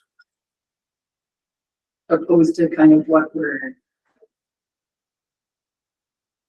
supposed to do. I gotta be honest, I'm perplexed with what's happening. And it's because I wasn't part of it, I think, and I so. Well, because we spent a lot of time going through this and reading it, making a few adjustments, and a lot of it did come from, well, the majority of this came from another school division, and it's a part of a huge package that they have. And I think the reason that we adopted this was that it gives us a place to start when it comes to a board evaluation. Like, are we living this?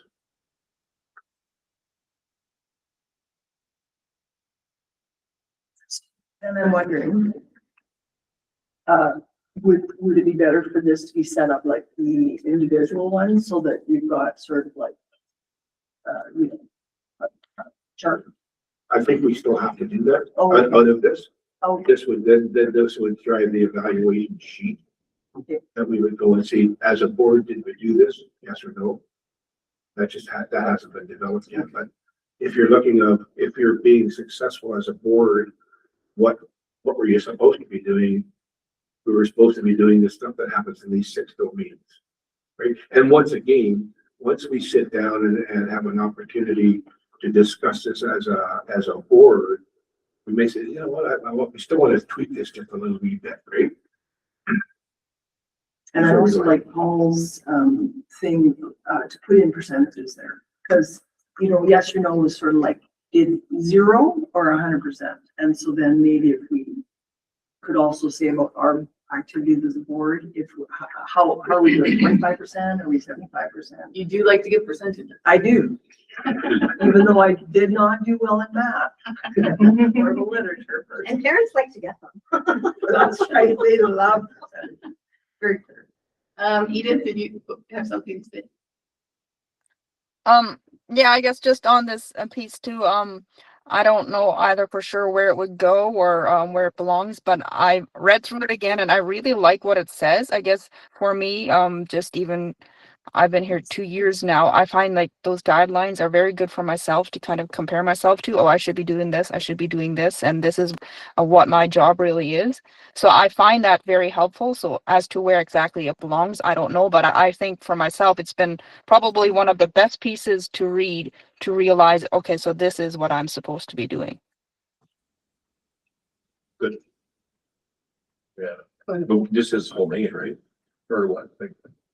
This is Like, borrowed from they weren't a, in a way telling us what we should be doing, but we're just telling ourselves, like, is there really, we're is the there only like a ones to. provincial, like, law, you know what I mean, where this is what we're doing, like, we just can't say, we're doing this, and then, you know, vote on it, and it's not right in the world, right? I mean, Go ahead. Yeah, so Madam Chair, Jeff's gonna have some and I think slides. Trustee Dick has a comment as well. So I believe that sorry, there was an effort from the former school jurisdiction to sort of have this anchored in the responsibilities in the Ed Act. So I believe that's the case. So it would be, even though a former school jurisdiction developed it, I think they attempted to develop it based on the roles and responsibilities laid out in the Ed Act. And the only other point I was going to make was that the earlier one that you just did third reading on, the self-evaluation, that actually comes from this document, right? Mm. So when you look at the section 1, if you pop up to the other document back there, trustee self-evaluation, it's the board leadership quality standard 1 is ensuring effective governance. Did I meet or not meet? Each one of these bullets underneath that correspond to excuse me, to go to ensuring the effective governance, you got the achievement of this competency is demonstrated with the following indicators, and it goes from A to K. That's related to your individual self-evaluation. So you're evaluating yourself against the measures for each of these. So that's how that is intended to be set up. The only other point I'll make is that, and I haven't done a close look at this, but I think there's the board that did this, they attempted to make this to be significantly in parallel with the superintendent leadership quality standards. So there's that piece there. So I just offer that piece up. That's all, just a general comment. Marie, sorry, I didn't see your hand. Yeah, no problem. So Can you hear me? you're breaking up. When we Now were you're good, I think. Yeah, go ahead. discussing this, we were putting together from, I believe it was Parklands, if I recall right, and what they had together. So this is basically a starting point for us to get some thoughts into place as to how we want to do good board governance and how we can establish that we are following what the rules and regulations we're supposed to and respect and all the rest of it that goes together there in this. So I hate self-evaluations, I really do, but I just I'm not sure I would love other people evaluating me either, though. Maybe I better self-evaluate, but it's a starting point and it's a place to begin, and we can change as we go if we think something else would work better or whatever. So yeah, I'm good with what we put together here to at least give it a shot, give it a try, and see how it works out for us. So I'm wondering, is it Marie, who's on this committee now? Marie, Now it's us three. oh, you three. Oh, and Paul. Yeah. Marie is sick of policy. Okay. Every committee I go on, it seems like you get stuck on the policy committee. Okay, so David loves it. it's 12 o'clock, so either we're moving forward or over. I'll move, so this is second reading. So this is the second reading. Yeah. And could we take it to third, or? I mean, might as well let you guys get up on If it. it passes second, we can. Okay. So I'll move to for second. I was gonna say, because I voted against it last time. I think I will vote for it, but just, I think there's gonna have to be work and some changes and some things happening in this whole policy down the road, so that's my only discipline. Yeah, and I guess to be fair to everybody, the three of us that worked on this knew that and kind of thought there would be, but it's when you get, so we get a policy, we draft it, we put it forward to the board at a board meeting when there's all kinds of stuff happening, and it either makes first reading or we sit in a board meeting and we discuss it over and over and over again, or we adopt it, and then when it's presented to the trustees as a whole, we can go over it at that time and fix some of the leaks, right? That's kind of what my thoughts were all along. And I think that former board chair Owens and trustee Dick were kind of on the same page as me when it came to that it wasn't going to be a slam dunk, but there's always an opportunity to make changes. Can I ask, like, where did it initiate from? Like, just needed to be more clarification on our guidelines. Well, It's new, right? I'll tell you where some of it came from is that the first year that I was here, we did a board evaluation, and it was just terrible.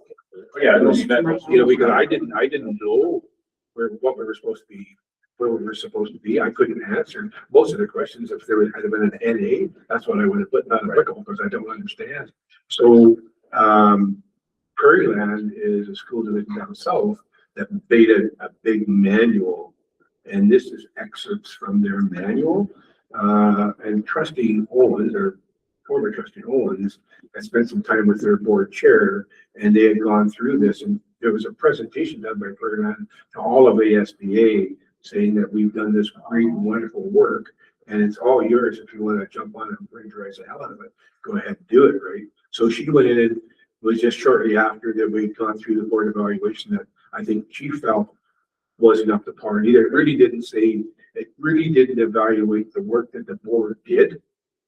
So this was a way to look at it and say, okay, well, maybe if we take this and tweak it some, then this will work for our board to kind of set a path where this is what our objective is. These are the kind of things that are going to guide us.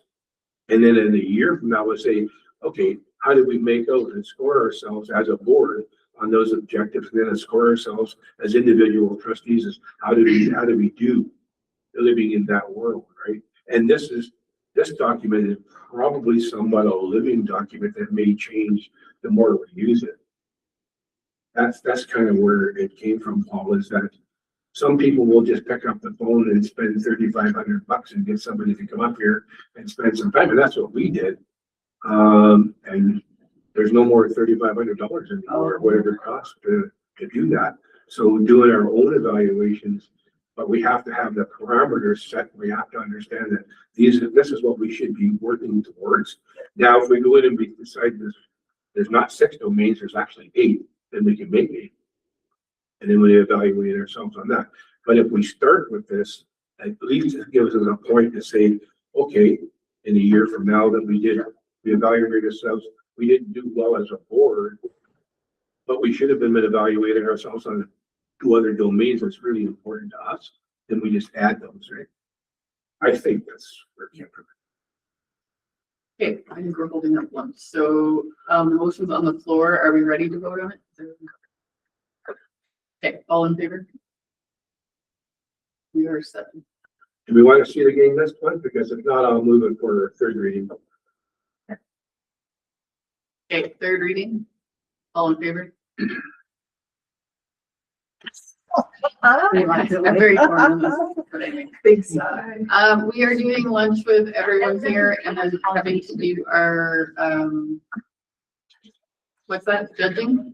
Judging the lockers. Judging the lockers. So Marie and David, I will give you a 10-minute heads up when we're coming back in camera. Sound good? Okay, we are gonna go into 6.3, 6.3.1, ASBA update, David. Yep. Okay, the ASBA Zone 1 meeting was on December the 10th. Chair Baczynski was there, myself, trustee Dick and trustee Lauren, along with our superintendent Thompson. Not a lot to report from the meeting. The president, the vice president, the CEO and directors all did their reports. And if you ever are a part of that, that's like a lot of stuff to try and digest in a very short period of time. But being that these people are all kind of brand new at the position, I didn't find that there was a whole lot of things I needed to bring here and report on. We went through the standing committees. There was a Northwest office of the consortium. That's not, they didn't have anything to report bringing either. The health professionals recruitment committee, nothing to report there. The small rural schools funding committee, there was a guy named Wally Root, a trustee for Northlands, was on the committee last year. He never got reelected this year, so he was off. And Michelle Boulevard, who was on the committee as well, decided she didn't want to be on the committee because she's now the chair of Zone 1. So there was a position open there too, and I was all along going to be on the committees since last summer. So when it came up, I put my name up, and trustee Dick also put her name up, so she's on the committee as well. And the director for Zone 1, who partakes in the provincial meeting, Joe Nellis, who's a chair from Grand Prairie Public, is going to join the group as an advisor. So in the new year, there'll be some work at this rural funding committee. It's going to change a little bit. They've done a lot of really great work already, but the committee's changing because of the meeting that we had with Minister Williams here 6 or 8 months ago, when he basically told the Peace River School Division trustees that just because you're giving me this information, I try to talk to my colleagues in Edmonton and Calgary and Red Deer, and they don't care. You need to build a consortium of like-minded people, so you need 4 people. So the thought was at that time that we're going to reach out to other school divisions in the north and get some more people to join us, working hand in hand with the ASBA. So I don't know what that's going to look like, but I would imagine that Karen Scholl, who's the vice chair from High Prairie School Division, was on the committee, did a lot of good work already. So we'll probably get together in the new year and sort out what the terms of reference is for this committee is moving forward. You know, we'll be looking beyond. There's all kinds of things that give us troubles in the north that other people are not privy to, or they don't know about, or they don't experience. And I think we have to identify those and capture other school divisions that are suffering the same way, and try to make our government realize somehow that one size fits all funding model doesn't work. And these are the reasons it doesn't work. But we're away from that. Just that's what's going to happen. The next meeting for the ASBA Zone 1 is on January the 14th at 10 o'clock. And it's virtual, so go ahead and think about that. You guys will all get a notice from the president, or the chair will send it to me, and I'll forward it out to you with the link to join the meeting. And then on April 15th is the, I think it's the first in-person meeting of the year. We're hosting it here. And I have nothing else to report. I did tell them. I did tell them. They I knew you told, I knew you told Brenda. And there's nothing else. I think it's worthwhile popping in and seeing what the provincial body is doing for us, especially when you listen to the president and how they interact with so many different government ministers and whatnot, and the things that are happening.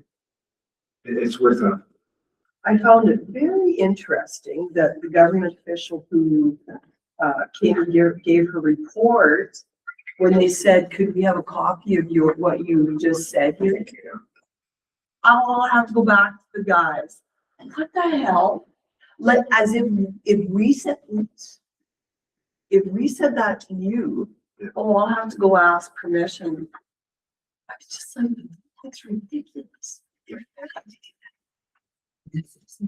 At Wanda, it's called risk management. Right? Yeah. That's why I was wondering, like, what do they have to find in there that's risky for them? Like, what?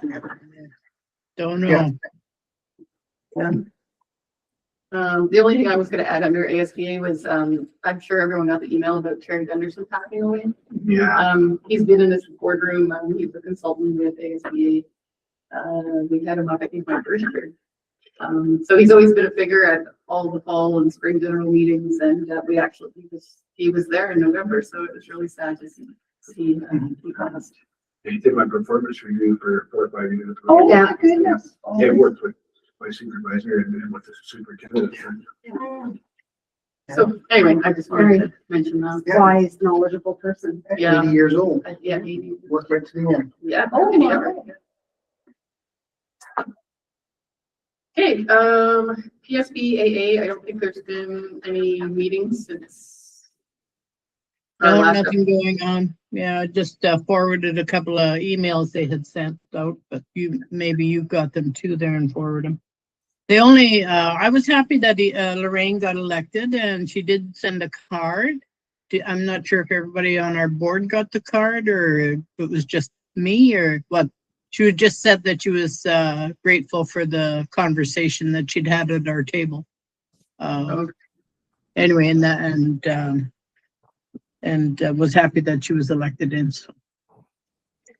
Other than that, yeah, nothing. When I talked to Crystal about the amount of meetings there about a year ago or whatever, she said they normally, as a director, only had 4 meetings a year. Yeah, they're just every quarter. Yeah, so I'm not sure what we'll hear much from them, but And I don't think anything rural caucus, is there, Edith? So sorry, I've been cutting in and out a little bit, so I'm not sure if you can hear me. Just one thing I want to like last meeting I mentioned that there was going to be a survey coming out, and it's basically just feedback on the FGM. A couple questions I wasn't sure what to answer. I'm not sure how important it is, but I'm just going to rattle them off. Like number 5, what could be improved at the FGM? Number 6, what value did you gain from the professional development presentation? 7, what are your key takeaways from the PD? And 8, what could be improved in future PD presentations? And then do you have professional development that your school board would like to present? So I don't know, is there anything anybody would want me to say, or how do I answer those questions? I trust your interpretation of the fall general meeting. Okay. Yeah. Okay. I wasn't sure how important it was that I just answer whatever, or I should ask. For... Go ahead, Bree. well, we've said it 100 times, Edith, but we would like for them to find a better way of getting through their resolutions because it just takes forever and a day to do. This is World Caucus, so it that would be ASBA, right? Oh, okay, yeah, that's right. Yeah, it's real caucus. Sorry about that. I trust Trustee Giesbert to just nail it. I do. All right, thank you. Okay, that's all I need to know. The weight of the board is in your hand. Okay, moving on, 6.4. Trustee calendar, 6.4.1. So December is more or less done. I hope to not do anything next week. I think that's the consensus. A reminder, get your time sheets in. That's by tomorrow, right? By tomorrow morning would be wonderful. So I don't think anyone else has anything for December. My only thought on December is all the concerts always end up on this Thursday. Should we Yes. change our board meeting day or make them all change their Christmas? I'm missing my son's last ever Christmas. Not that he wanted me to go. Anyway, that's food for thought. Okay, January. So our board meeting is on the 15th. Zone 1 meeting was, what did you say? 14th. I have a TIBA engagement on the 12th and a TIBA election on the 15th. Does anyone else have anything for our next meeting?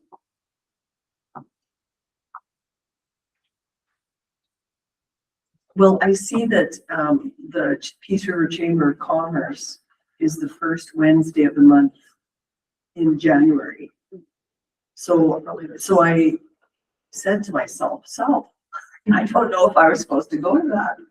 As it, I've missed them. So is anybody else? Marie, are you doing?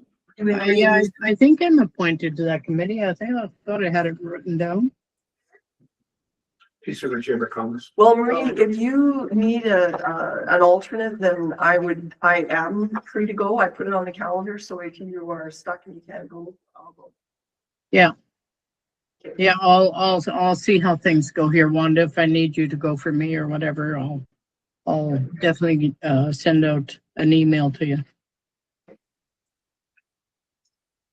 Great, well, that's awesome. Anything else anyone needs to talk about for calendar? I'm gone from the 13th to the 20th. Okay, so you'll be missing the zone meeting and the board meeting? Yeah. You're going to Mexico? Yeah, my granddaughter's getting married down there. So Thanks. I'm her flower girl. Oh. So I'm gonna throw these petals. The mother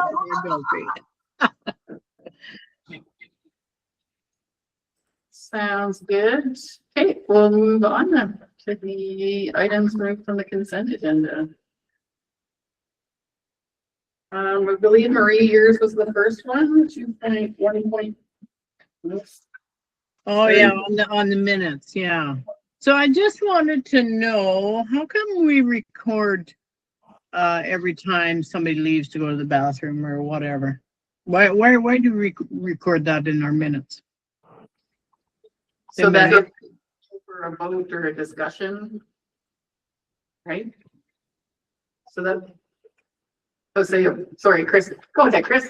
You're because it's in our policy. Oh, it's in our policy. Okay, well, I just knew that with Robert's Rules of Orders, that was changed a long time ago, that you didn't have to. You just, you're got to focus on recording the motions and the votes and that type of thing, but it's not necessary to record them. I just thought it's extra work for nothing if you didn't have to. But Well, anyway. when we get to that policy, if we can look Yeah. into it. You know, that was so rushed, but it kind of. Well, it's just I get tired of reading David left the meeting. Anyway, no, it's all fine. I just thought if we didn't need it in there, we don't need it in there, but whatever. Yeah, we'll totally take a note and look into that when we look at that. Yeah. That's all I have. Do you want to move that for information then? Yeah, I'll move for information. All in favor? We are 7. Okay, and then 2.2, David. Yeah, on the substantive motion, number 2, that was put in May 16th back in 2024, that the board task administration and work with Ward 7 trustee to engage with stakeholders to discuss their educational needs in the Cleardale area and bring back results to the board at regular board meeting. Trustee Giesbrecht had talked about this a couple of months ago, like maybe this had run its course, and I think it has. And I think we had talked on our planning day in December that maybe there's another way to move forward that we can kind of look at down the road. So my suggestion is that we take this substantive motion, and however you do that, just make it not there anymore. Okay. Did we want to replace it with a motion? I'm trying to feel like where were we when we ended our, did we want to start planning day? Yeah. Did we want to reach out to the Egg Society, or was that? My opinion is that maybe it needs to get a little bit more work, that part of it, to put that motion forward. Okay. Because we had talked about partnerships, and I'm not sure if everything's been identified. Trustee Giesbrecht spoke a bit about it in the planning day, and I'm thinking that that's a really good way to move forward. Does it need a little bit more before we put it in the form of a motion? Or Trustee Giesbrecht, do you feel that you have enough right now to put a different motion in place? So sorry about that. You cut out there for a little bit. My Wi-Fi isn't that great. So yeah, moving forward, so I was wondering about reaching out to the Ag Society and some groups inside the community to kind of help us maybe with communications and talking to people and yeah, just getting to feel out what it is that people actually want and how can we move forward. So the Ag Society did come to my mind. I feel like there's maybe a good representation in that group. There's a couple counselors that often come. There's a few. No. Around. You probably do. Never know. Groups work together with. Yeah, Okay, you froze for quite a while there. Oh, sorry. Yeah, my Wi-Fi is horrible. Repeat what I Maybe said. so Madam Chair, if I could make a suggestion perhaps to the point that Trustee Rushton made. In the January meeting might be a little leaner meeting, and so perhaps if it was. I think the recommendation was to say this has been completed, number 2 here, but to go to the January meeting to flesh out a bit more what an action plan might be to reinvigorate this in some fashion. That's exactly what I was saying. And Just what then, Jeff said.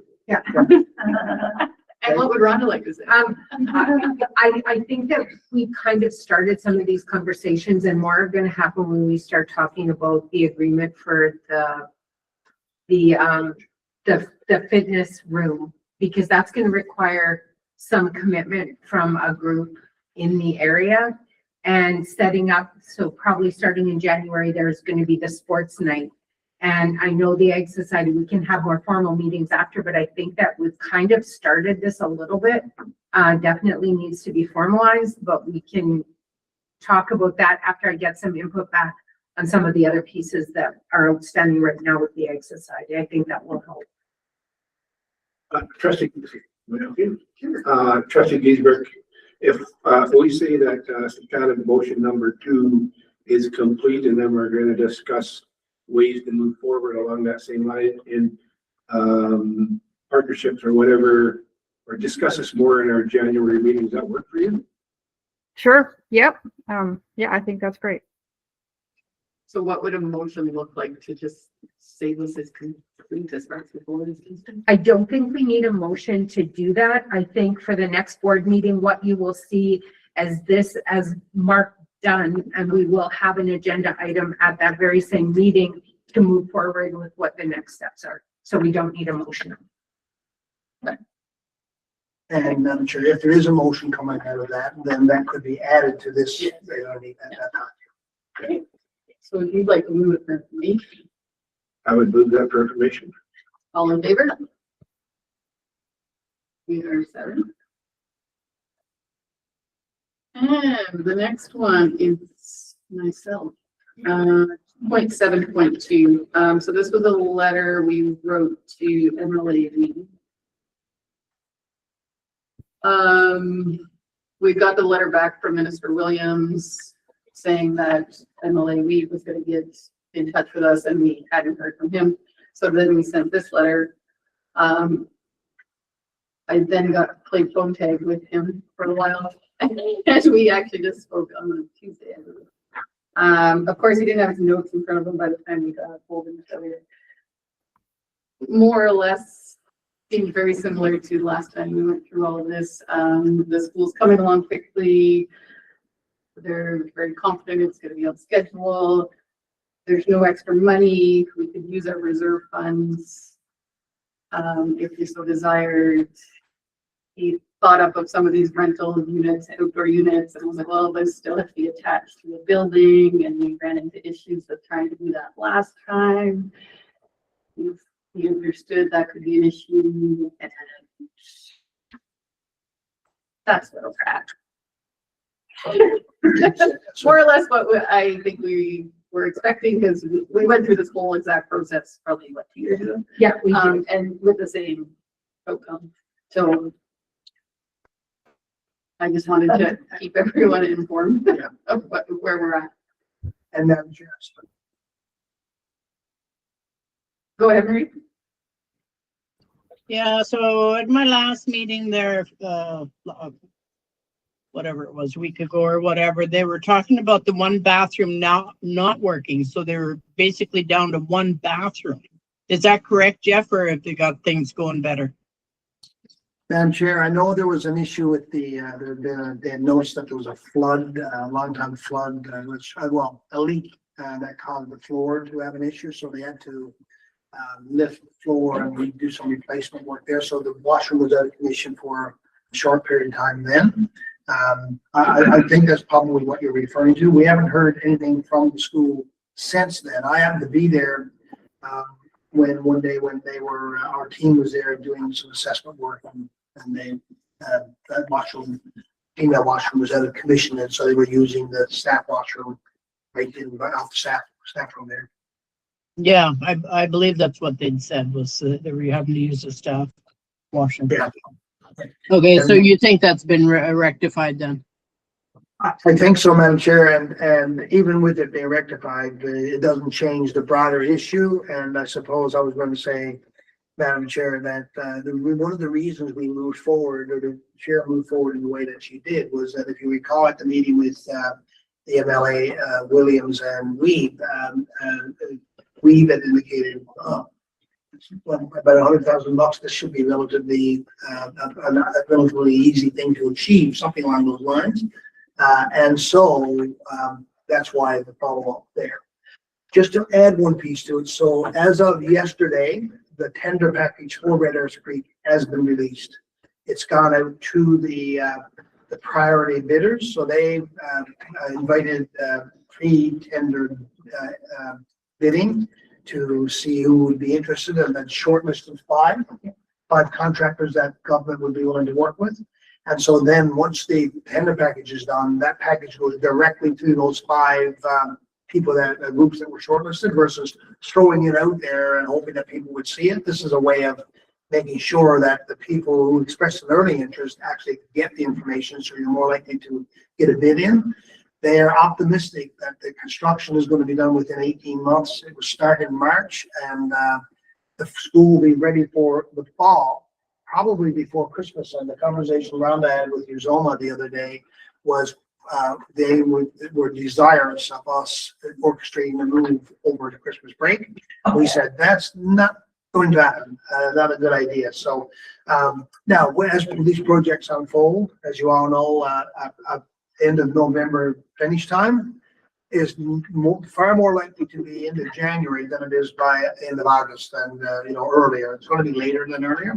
But the good news is that it will be open in the 2027-28 school year, because it's a relatively simple construction. There's no gym construction. It's just building a single-story building, attaching it to the existing piece of infrastructure, with the added value of a tremendous amount of land to stage the construction.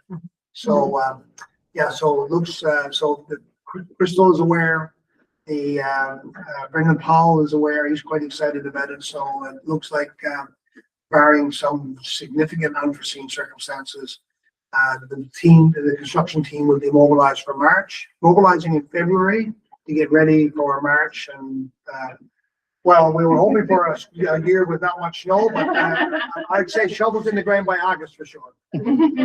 I won't just take them long to push that snow out of the way. Snow melts in August. Edith just sent me a message. She keeps losing, so she's just not going to keep trying. Oh, Just tapping out. Yeah, she said we're more or less done. Happen, won't you? So does anyone else have anything on record? It's, I don't know. I just don't know. It's sad, but We could purchase a construction toilet and put the UCP logo right under. yeah, there. I said that in an open A board big meeting. elephant kind of washroom. okay, I'll motion to move that for information. All in favor? We are 6. And I think that is it. Yeah, Madam Chair, it almost is. Oh, sorry, what did I forget? And with your Well, you want me to tell you what you forgot? Yes. Nothing, but I did forget something. Oh, okay. If with your indulgence, I wouldn't mind just sharing one piece. I think so. No, so, no, I think we're good. So when we were doing the budget, quarterly budget, financial piece, we thought we would add a piece rather than add a section to the agenda now around enrollment numbers and projections and all that stuff. So I just wanted to share with the board, where we are with our small rural schools. So we have, and I'll just list them off here. So right now, Hines Creek Composite School is sitting at 115 students. That's as of the end of September, but in actual fact is 113 now. I think so. Yeah, but 113. 112, Yeah. So where that puts Hines Creek Composite School down a funding category. So it's about an $86,000 loss in funding compared to the previous year because it's based on enrollment. So the enrollment from 95, greater than 95, less than 115 puts it at, we get a grant of $930,800. When it's 115 or over, it's $1,078,000. The high school population is 30, grades 10, 11, 12. Lloyd Garrison has 72 students now with so that's within a threshold. So sometimes you're on the cusp of dropping down into another threshold, and then there could be, you could lose 15 students before you go to the next one. So Lloyd Garrison, 72 students, 11 in high school. Middle Simons Community School, 72 students, 14 in high school. Napa Public School, 40 students. So it continues to hover around 39, 40 students. And it's in the funding group, group 2 funding, $487,000 between 35 and 55 students. Ritter's Creek, last year out of 95 students at the end of September.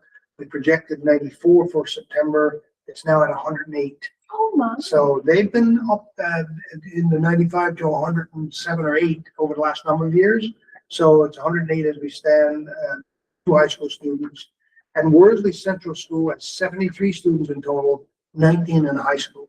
So you can see these are really small schools, and the funding categories for small rural schools operations, just to give them quickly to you, between 95 and 115, or less than 115 to 114 is 930,000.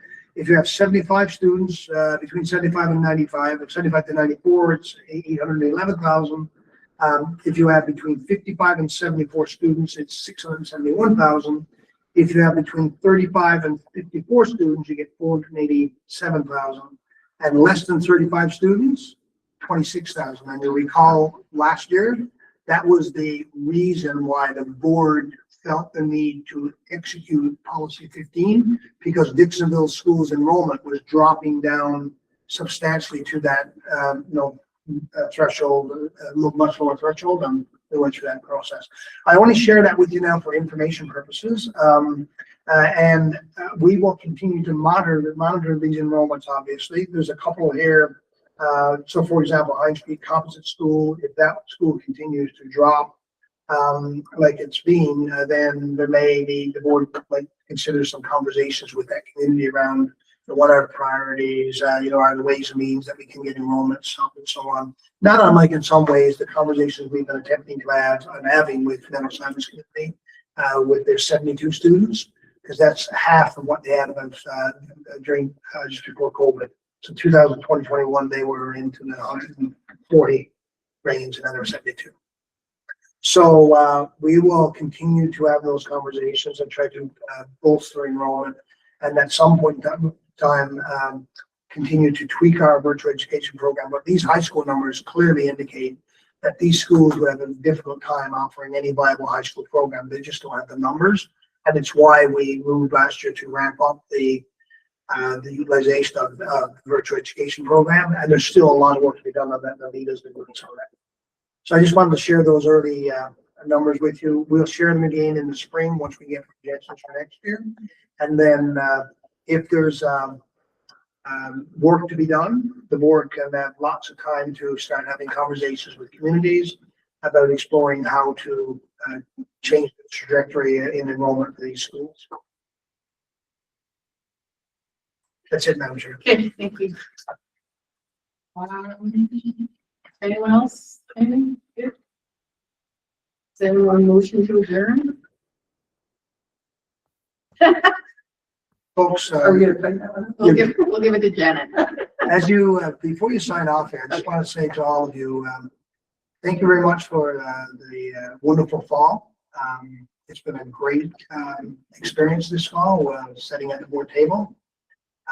You know, there's some new people in with fresh ideas, and there's people that I haven't been in for very long. So even the most seasoned board member, as you know, hasn't been in a real long time. But what I've seen happen this fall and see unfold is exactly how it's supposed to happen. People come to the table, they share their perspectives, they debate ideas, they float some things around, and then a motion gets put to the table and it's voted on, and whether it's 7-0 or 5-2 or 4-3. 4-3 carries, and you carry on with your business. So, and I appreciate the support that you're lending to me and the team here. So, just wanted to say thank you very much, and I hope all of you have a fantastic Christmas break, and which is what I'm going to try to do as well. And at the same time, if something comes up and you need to reach out, so they see you have my cell phone number. So there'll be some days when I'll be sitting around twiddling my thumbs after I shovel snow or doing whatever I do, where it's nice to get a little distraction and do a bit of something. But anyway, thank you very much, and I look forward to working with all of you in the new year. Thank you, Jeff. Okay. Did we vote? No, we didn't. All in favor? Oh, yes, sorry. Edith, are you in favor? Was he just? She's poor girl. She's I think we lost her. Merry Christmas, everybody. Merry Christmas. Merry Christmas, Mary. Merry Christmas.